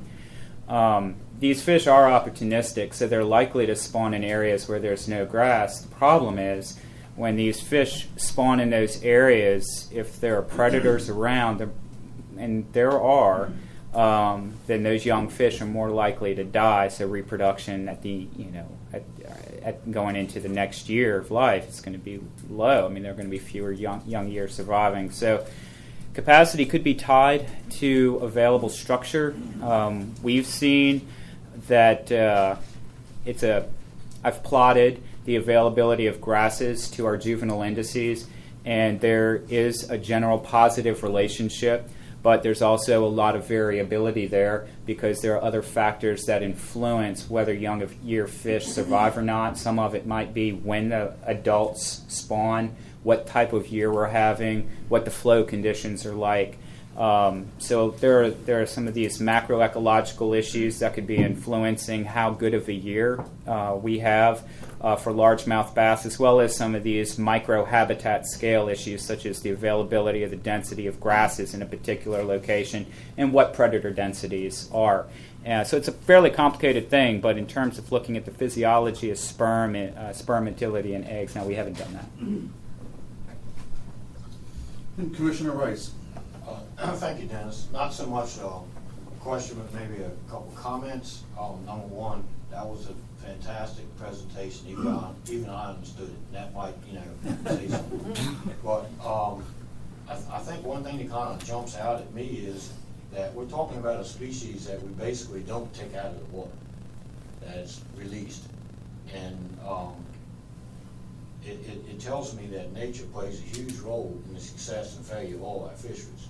So sometimes when we're hammering out issues and species that we do harvest, it shows how much we need to look at things that are affecting our harvestable species, not so much of what we're taking out of the water, maybe what might be going on in the water as a huge factor of what we need to be looking at. So that's something kind of jumped out at me.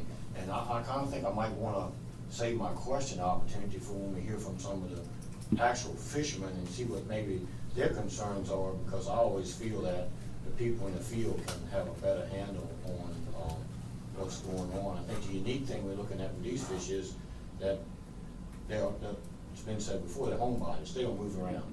So we should be able to have the tools to make sure this fishery continues on in a productive manner, hopefully. Thank you. Commissioner Langley. Yes, I just have one question for John, actually. It was and thank all of you, it was a very impressive presentation. But actually, I was a little surprised when you were talking about invasive species, snakeheads and whatnot, that it seems to be not as big an impact as what you or what some people may have suspected. I guess between blue catfish and snakeheads. But on the other hand, I'm still feel a little cautioned that the bass have had over 200 years to sustain, and the snakeheads have been here roughly 10 years or so.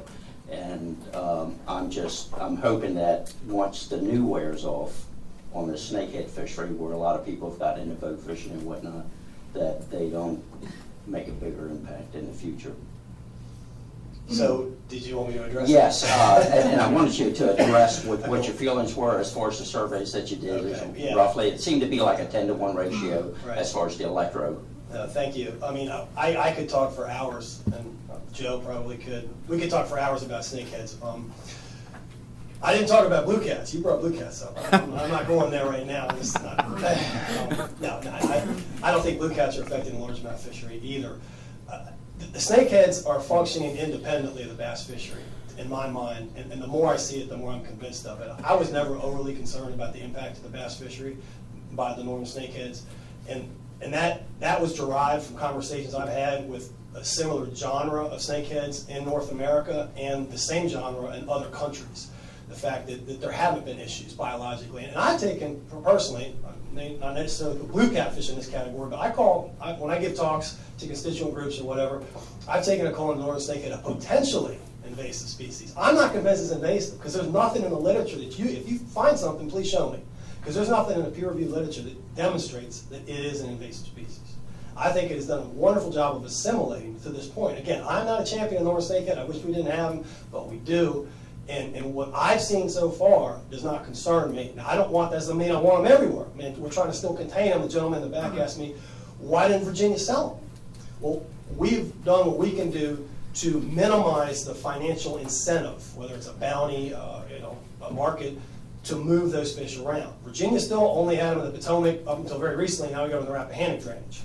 But that's still a whole lot of Virginia where we don't have them, and we don't rather not have them there at this point. Because we don't know what the end product's going to be. I may be like David Secor in 20 years saying, damn, I really screwed up. I love Dave, he's a great biologist, but I'm just saying, we all make mistakes. So maybe I'm making a mistake. Maybe a snake isn't going to destroy everything. I don't think so.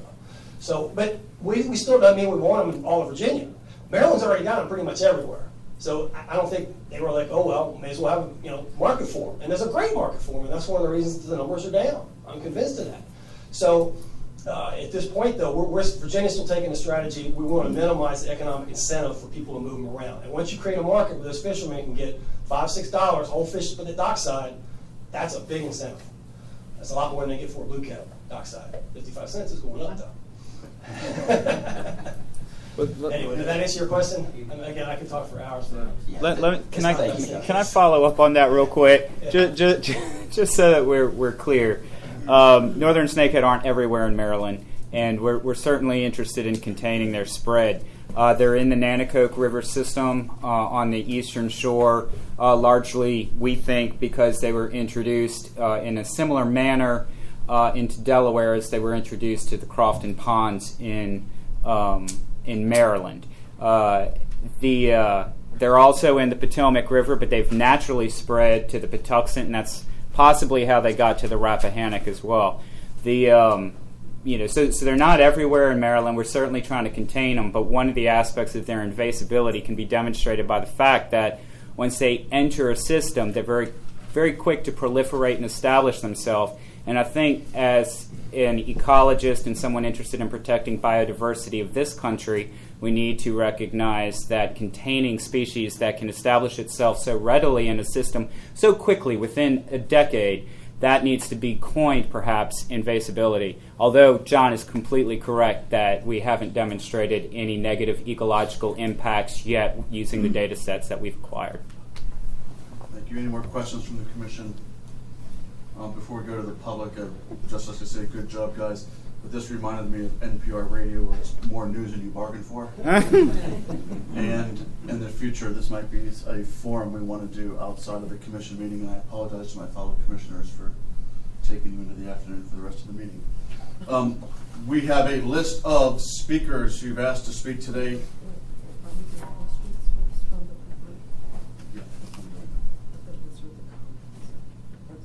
Those are comments. So you take questions first, then they comment. Okay. Questions. All right, so if we can, we're going to take questions first from the public before we get to the comments. So before I get to the first person on the list here, it's to be noted that our main detractors have chose not to attend today and not are on the list or in the audience. First up, Mr. Stephen. I think it's open. Isn't this open to the public? Those are specifically people that want to add comment. Right now, it's just open who would like to ask a question. It's open to the public to ask questions to the scientists that have given the presentation, and it's just specifically questions at this point. Excuse me. Does anybody have any questions at this point?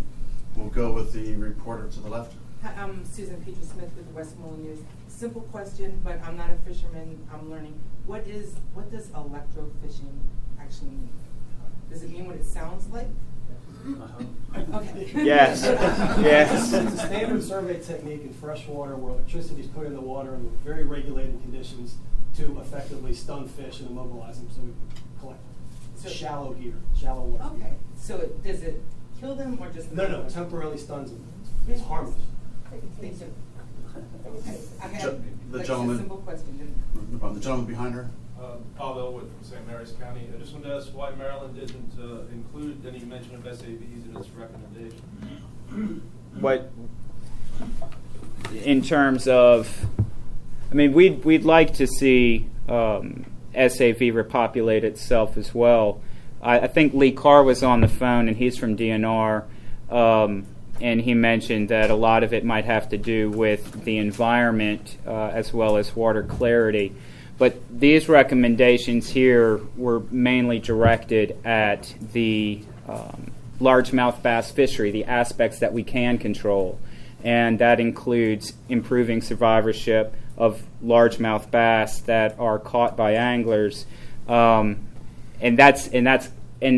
addressing these regulation issues using interjurisdictional meetings. But that's why those recommendations were slated the way they were, is mainly directed at the fishery.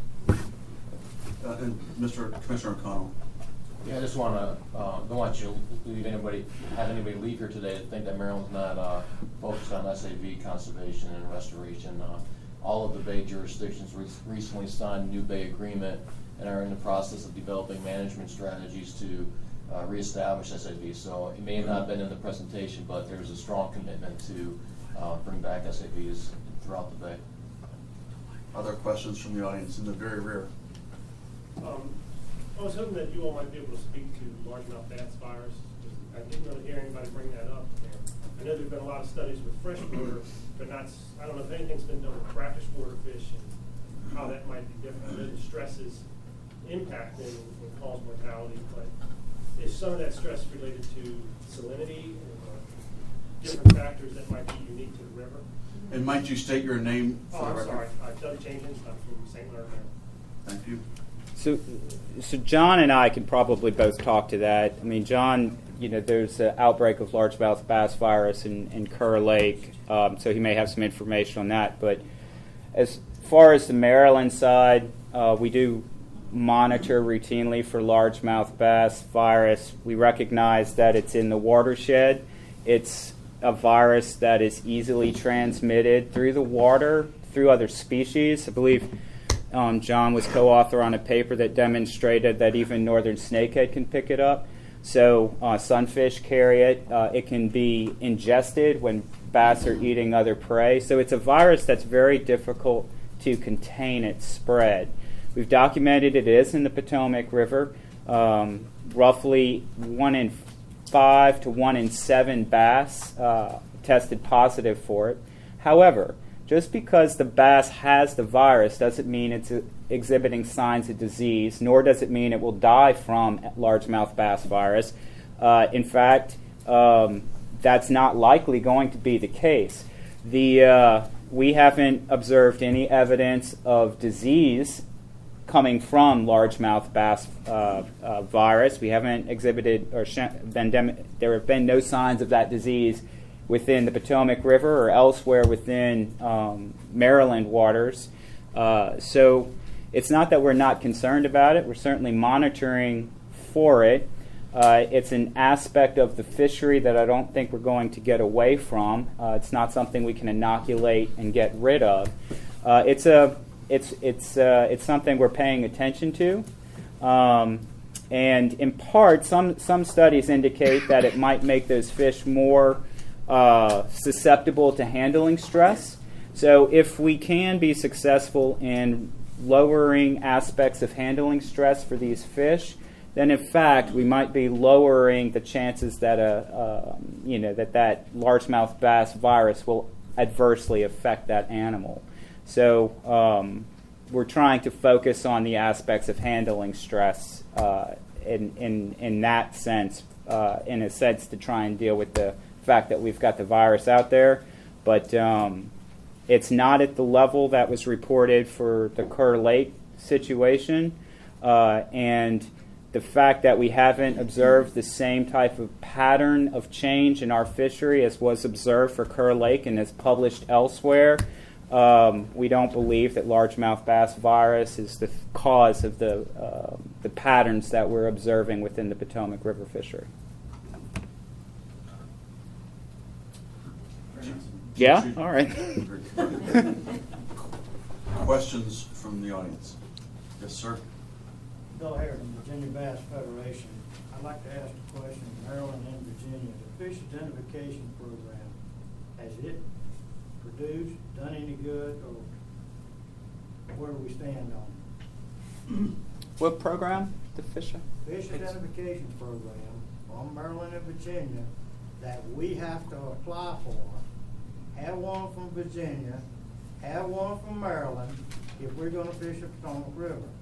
Hey, he's talking The saltwater license? The FIP number. Oh, I see. That's the federal government. Oh, no, that's a federal. No, it doesn't provide me with anything. I don't know, but it's a federal institution, and that information helps provide the federal agencies with information on catch, right? Because I believe they survey individuals based on that registry.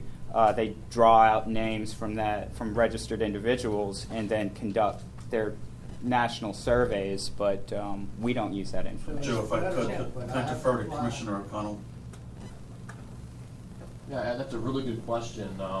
As Joe mentioned, that federal angler registry was put in place as a way to improve the effectiveness of obtaining recreational harvest estimates from fish in tidal waters, which largemouth bass are from. I don't believe that the National Marine Fisheries Service, who conducts the surveys, currently includes in their survey questions to get at tidal largemouth bass harvest estimates. That's something that maybe could be explored.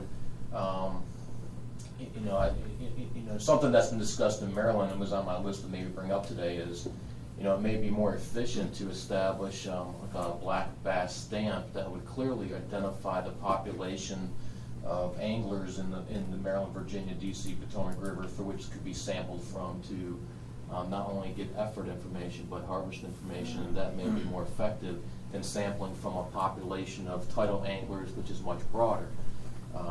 But in regards to the fee you guys pay for that, there's no fee if you purchase it through the states. I guess if you purchase it through the federal government, there's a fee. So I'm happy to hear that you're not paying a fee, recognizing you're not getting a service in harvest estimates from that fishery you're targeting. But it's kind of disheartening. We're here on a regulation type thing. You may set new regulations on bass fishing. They make us do this. That's a regulation. You got to have it. Okay. Nobody that I've talked to that fishes tournaments has ever heard anything from them. Never gotten a survey form. Never gotten anything from them. What good is it? Well, the good is to get harvest estimates on the other species. Unfortunately, they're not being done for largemouth bass. And if you're fishing in tidal waters, some of you probably just target largemouth bass, and it's unfortunate you're not getting the benefit for that service. That may be something to look into. Ready? Any other questions from the audience? Yes, sir. Yes, my name is Scott Sewell, Conservation Director for Maryland Bass Nation.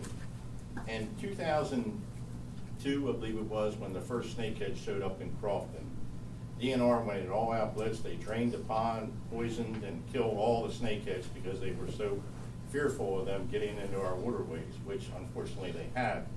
Does any jurisdiction have any program now when they're found in a new system or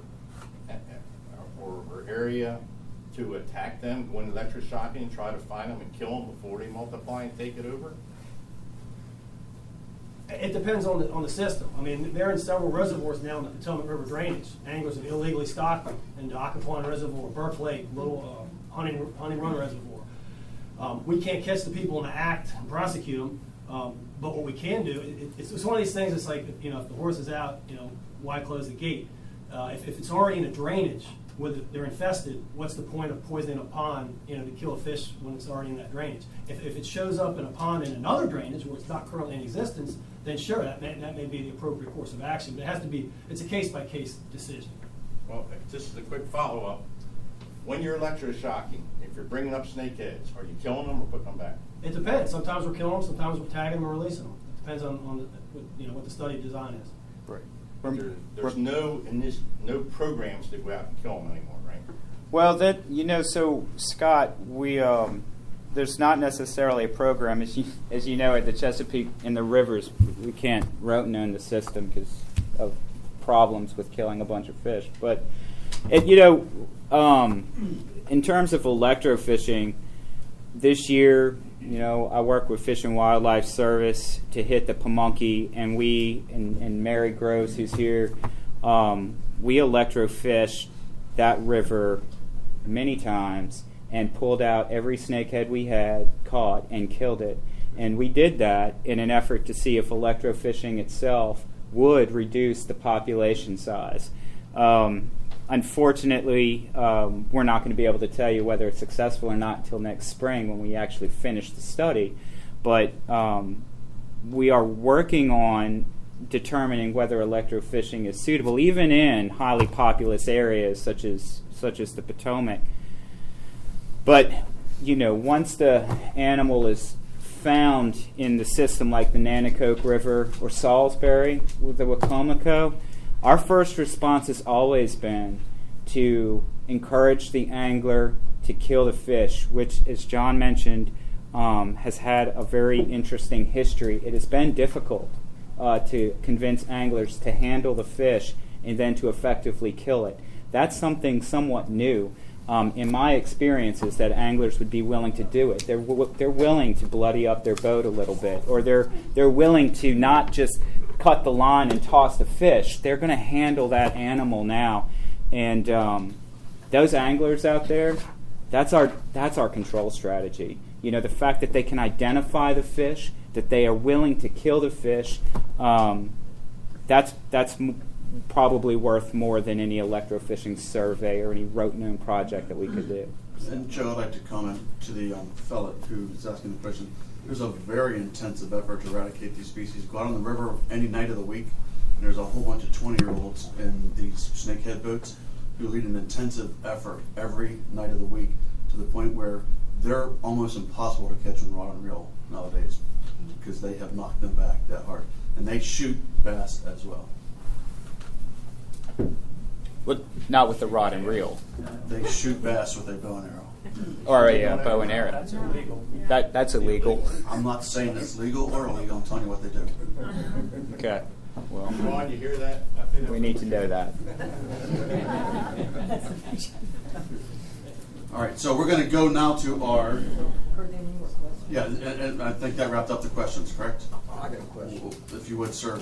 I'm Stephen Meyer from Nanjemoy, Riverside, Maryland. I think I'm the first one on your comment page, Stephen Meyer, and they've done such a good job that you've answered all of my questions and covered all of my comments. The only thing I have left is, what do you feel the blue catfish is doing to the bass population and also the cormorants? Oh, I'll let John tackle that. Those are only two questions. The blue catfish work that Maryland's done is probably better addressed by Mary Groves, who is back here. So I'll just let her answer that question to you for Maryland. Right now, we're still in the process of conducting a diet study. We've been working on it for several years. If you've read anything about blue catfish, you know that they're very, very opportunistic feeders. As far as direct predation on bass, it's been very, very minimal. But they do feed on some of the same foods that largemouth bass do. So the jury's still out as far as what their impact could be on bass fishery, but they're feeding on just about anything in the river. But most, by and large, what we're finding in the stomachs is gizzard, shad, white perch. Those are the two biggies, along with pretty much just about anything else.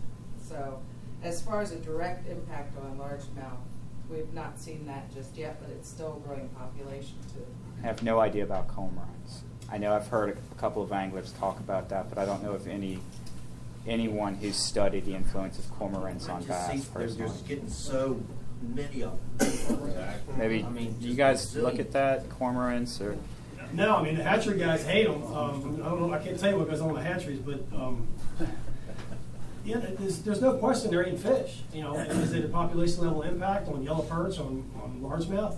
We don't know. I honestly, I'm not going to BS you. I don't know. Do you think there's ever going to be a program to eradicate them like there is in some other states? I came back here from Florida in '89. There were none, and now you know what it's like now. So we have them in Florida then, and it's amazing the numbers have gotten as high as they have, and there has been no apparent attempt to curb it. You know, it's have to come down from the federal government because they're protected. All right, in the name of time, can we move on, please, to the comments? And Mr. Stephen Mayer, you're first on the list. Yeah, I've already had everything covered. Next, we have Mr. John Dean from St. Mary's County. You're a pass. All right. Robert T. Brown, Maryland Watermen's Association.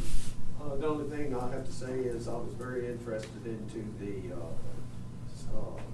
the presentation of the seagrasses and stuff in the upper portion of the river, and I am looking forward to that. And I think it is a correlation with all species of fish with their reproduction and their survival rate with the grasses that we do have in our rivers. Thank you.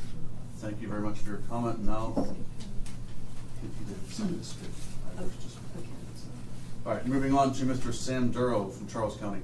I got enough to say about the fish. Let the catfish eat them up. Good deal. Captain Steve Chicanis, National Bass Guide Service. Okay. You may. Thank you.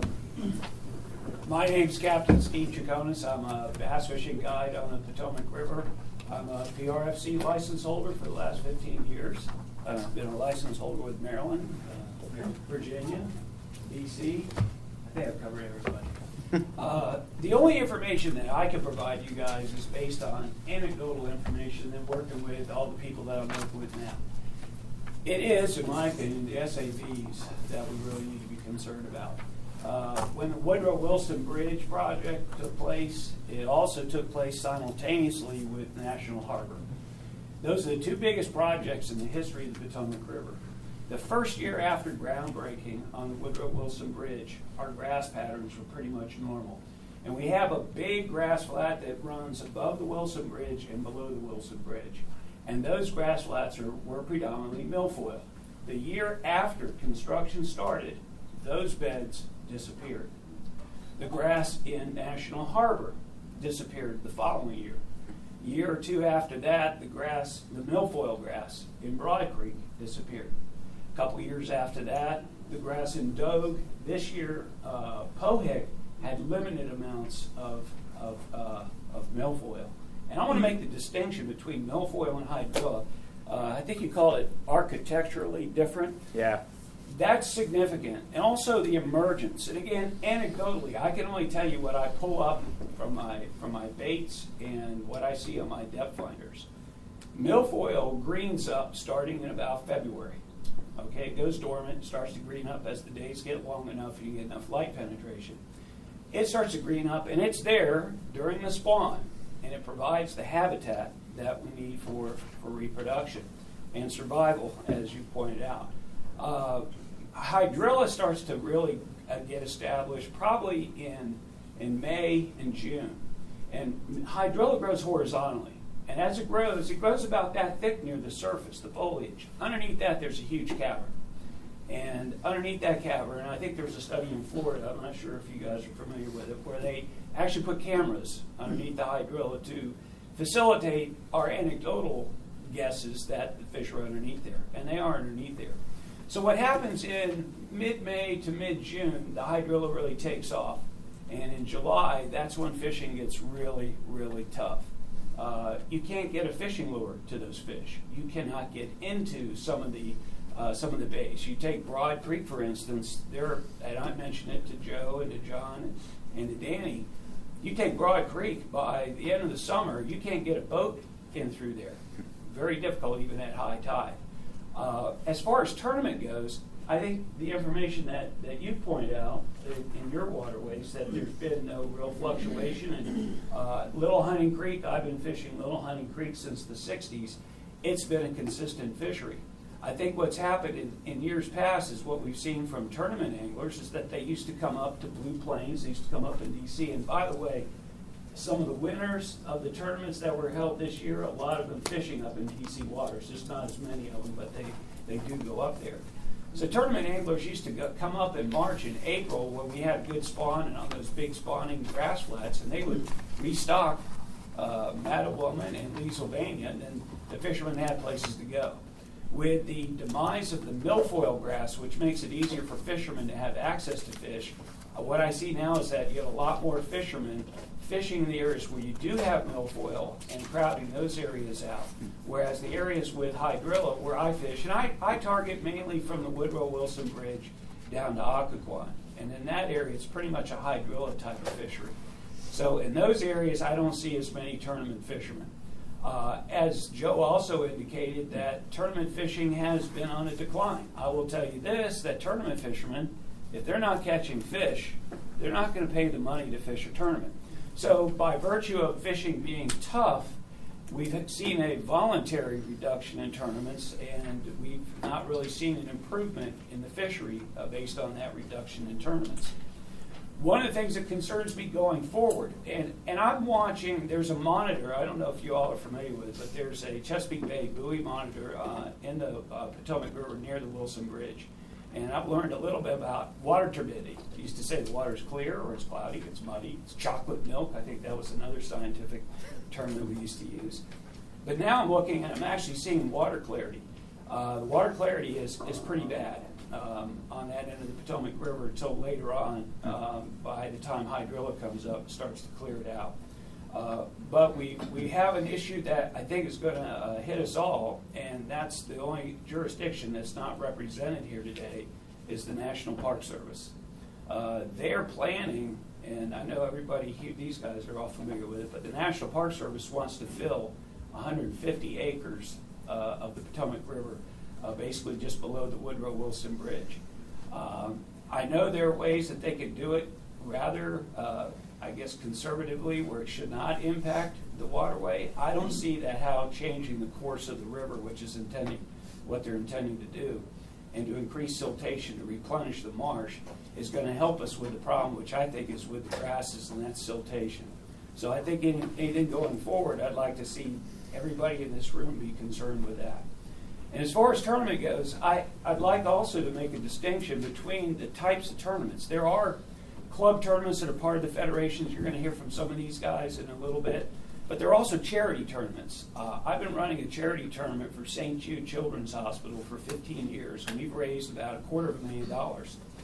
Our boat entries are anywhere from 50 to 150. We've had that many. And any kind of restriction on the number of boats, I find that to be the camel's nose under the tent, ladies and gentlemen. I think that's a very scary thing to do right now without any really firm data on the impact tournaments are having on the river. That when you start to do that, then you're encompassing a lot of different organizations. The economic impact, as Tom has indicated, is pretty big with bass fishing. And the benefits to the community and to charities with bass fishing would also be impacted as well. If you have any questions for me, I'm ready to take them. I got the hook. Very good. We appreciate it. And we thank you for your comments. Next up, we have Steve, and I can't pronounce your last name, H-A-J-J. You always got to. I get that every time somebody. Virginia Bass Federation. From Virginia Bass Federation. To the podium, I'm also sir. here representing the. Steve, come to the podium. Oh, okay. I'm also here representing the Fairfax 2015 World Police and Fire Games. I don't know if any of y'all are familiar with it. It is a worldwide police and fire Olympics event. One of the events will be a major bass tournament, be taking place on the Potomac River at Potomac Bay Regional Park. We are expecting upwards to 200 competitors from all over the world. When we saw the initial information about restricting tournaments, the board of directors for that went ape. You know, they wanted me to come and speak. Most of my fire was taken with everybody talking about, you know, the rates going up and down and that, and pretty much made sense. The only thing I have left to bring up, I do believe, is if you look up there, see the first sentence, anglers began telling Maryland DNR that they were catching fewer fish in the fall of 2012. Right below it, not all anglers reported poor fishing. Good fishing and bad fishing all hinges on the adaptability of the fishermen. I have been lucky enough to fish all over this country in tournaments, and I have been told by local fishermen, you're not going to catch fish. They don't adapt. The fish are out there on the Potomac River, I can tell you. The people I fish with, the level I fish, we catch fish out there. The hydrilla has a big difference. If you don't move your fishing location, you don't catch fish. That's pretty much all I have left to say. I did make copies of what my whole thing was. I will leave that for y'all so that I don't have to talk a lot. Yeah, Thank y'all have any questions for me? And the last commenter is Dusty Remington. That's on the rock pickup. Did I say it now? No, we're the topic is largemouth bass. We have a whole agenda of other things to go. I'll wait. Good. Very good. I want to thank everybody. Dennis said he went up, unless you. Oh, I'm sorry, you haven't signed up, but we're good. I apologize, but sir, Go ahead. The podium is yours. No, it's Briefly, just please. 2 quick points, and I offer to the gentleman from Maryland and Virginia. My name's Mike Payne. I live in southern Maryland on Allen's Fresh. Just a side note, I mean, I used to fish Allen's Fresh and catch white shad, hickory shad, yellow perch. They're not there anymore. My wife's grandfather made his living on the Potomac River catching sturgeon. There's a gentleman named Calvert Posey who owns the Nanjumoi Environmental Center that I think you gentlemen have dealt with before. 2 comments, I will go off the mark. I would offer Virginia and Maryland to look at the 1970s late study by PEPCO when Douglas Point was to become a nuclear power plant. I worked with a gentleman named Billy Moore. You probably knew him. I knew Mr. Carpenter. I've talked with Mr. Carpenter many times over in Plato there. About the river silting up and the effect that the river has in the silting, plus the effect that the nuclear power plant is going to have on the rock fishery itself. I gave a copy to Marty of a report that I pulled from 1978 when I was coming back from the Navy. In 1978, I worked with Billy Moore. In 1975, we caught 2 baby sturgeons and a drift net gill net out of mallows. I suggest that Dr. Secor take a look at mallows, because as late as 1999, I had a 7-foot sturgeon come underneath my boat and pick me up. I have a picture. Wow. Okay, like Top Gun, I got the picture, you know what I mean? And I offer this, that the article I gave you, sir, we're talking about the gentleman in the room and all of us that live here, fish on this river. I mean, I fished where Morgantown Power Plant when it wasn't Morgantown Power Plant. But that article right there notes a study and a release that was done in 1972 by the Maryland University out of Stewart's Pier, where they tagged and released 1,000 rockfish. These are 2- and 3-year-old rockfish. They were caught all over the river. I'll close. 99 days later, that 16-inch rockfish was caught in the nets off of Nova Scotia. Now, that's a 1972 study. I.e., 1975, they didn't put the nuclear power plant in because of the effect on the river, because of the turbidity, salinity, and the temperature of the water. They had tanks this big as this room that we test on those rockfish. PEPCO has all that still. I only offer that because I spent a lot of years gone, now I'm back, and I'm going to get to fish this river, but it's hurting. Okay, and I'm very passionate. A friend of mine, don't shoot me, I'm a duck, is Mr. Penrod. Okay? And I know some of the articles that Penn, that I worked with the guys when we tore down the first Woodrow Wilson Bridge and made spoils. I was there. Okay? And it dramatically improved. And that gentleman is right. When they put this Wilson Bridge in a couple of years ago, it declined. So I offer these points, and I would really, come down and see me. I live right at Allen's Fresh. All right. And we'll talk about the nuclear power plants. Thank you for your insightful comments. All right, in closing, if we may, there's apparently nothing we can do from a control aspect of humans at this point from the Potomac River Fisheries Commission. Any control is going to come from, at this point, the jurisdictions that we had here today. We can control seasons, we can control size limits, but when there's a 95% or 99% release rate, I'm not so sure what human control can do at this point. But we have learned today, this was a clearinghouse for information. It's opened up dialogue.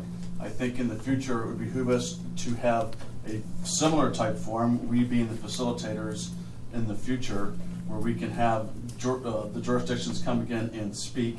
And the other thing that we might do, Mr. Executive Secretary, is perhaps do a State of the River address each year, where we kind of whether have a link to what Maryland is saying, what Virginia is saying, or what D is saying, because the sharing of information is key in this regard. I think everyone agreed to that. So is there any more closing comments from the Commission, Mr. O'Connell? Yeah, just, you said that there's really nothing that this commission can do with regard to, the human-induced impacts to the river that may be affecting SAB. And I just want to, I hear that a lot. I know you would support what I'm going to say, but while we don't have regulatory authority, there's a lot we can do as fishermen. We are constituents of the local communities and the state and federal government, and fishermen have been very influential in fisheries management rulemaking. I'm very confident that fishermen's experiences, storytelling abilities of their experiences can be very effective if we can target those stories at the right places. prime example, Scott Sewell, Ken Hastings, both in the audience, and I'm sure maybe some of you others. Important decisions in Charles County with Mattawoman. You guys were more effective than we could have been at those meetings. So I think, while we don't have the regulatory authority, I think we need to find out how we can become more effective in representing our constituents on these, land issues that impact these important fish habitats. And I do agree with those comments. All right, so I turn it back over to the chairman, Commissioner Hall. Thank you, Commissioner Fleming. Well done, and sorry for the lengthy, for the long time, but I thought the information was vital to all of us, especially to this commission, and I appreciate everyone's comments from the scientific standpoint, from the public, and hope that this has been helpful. I think at this time we will take a 5-minute break.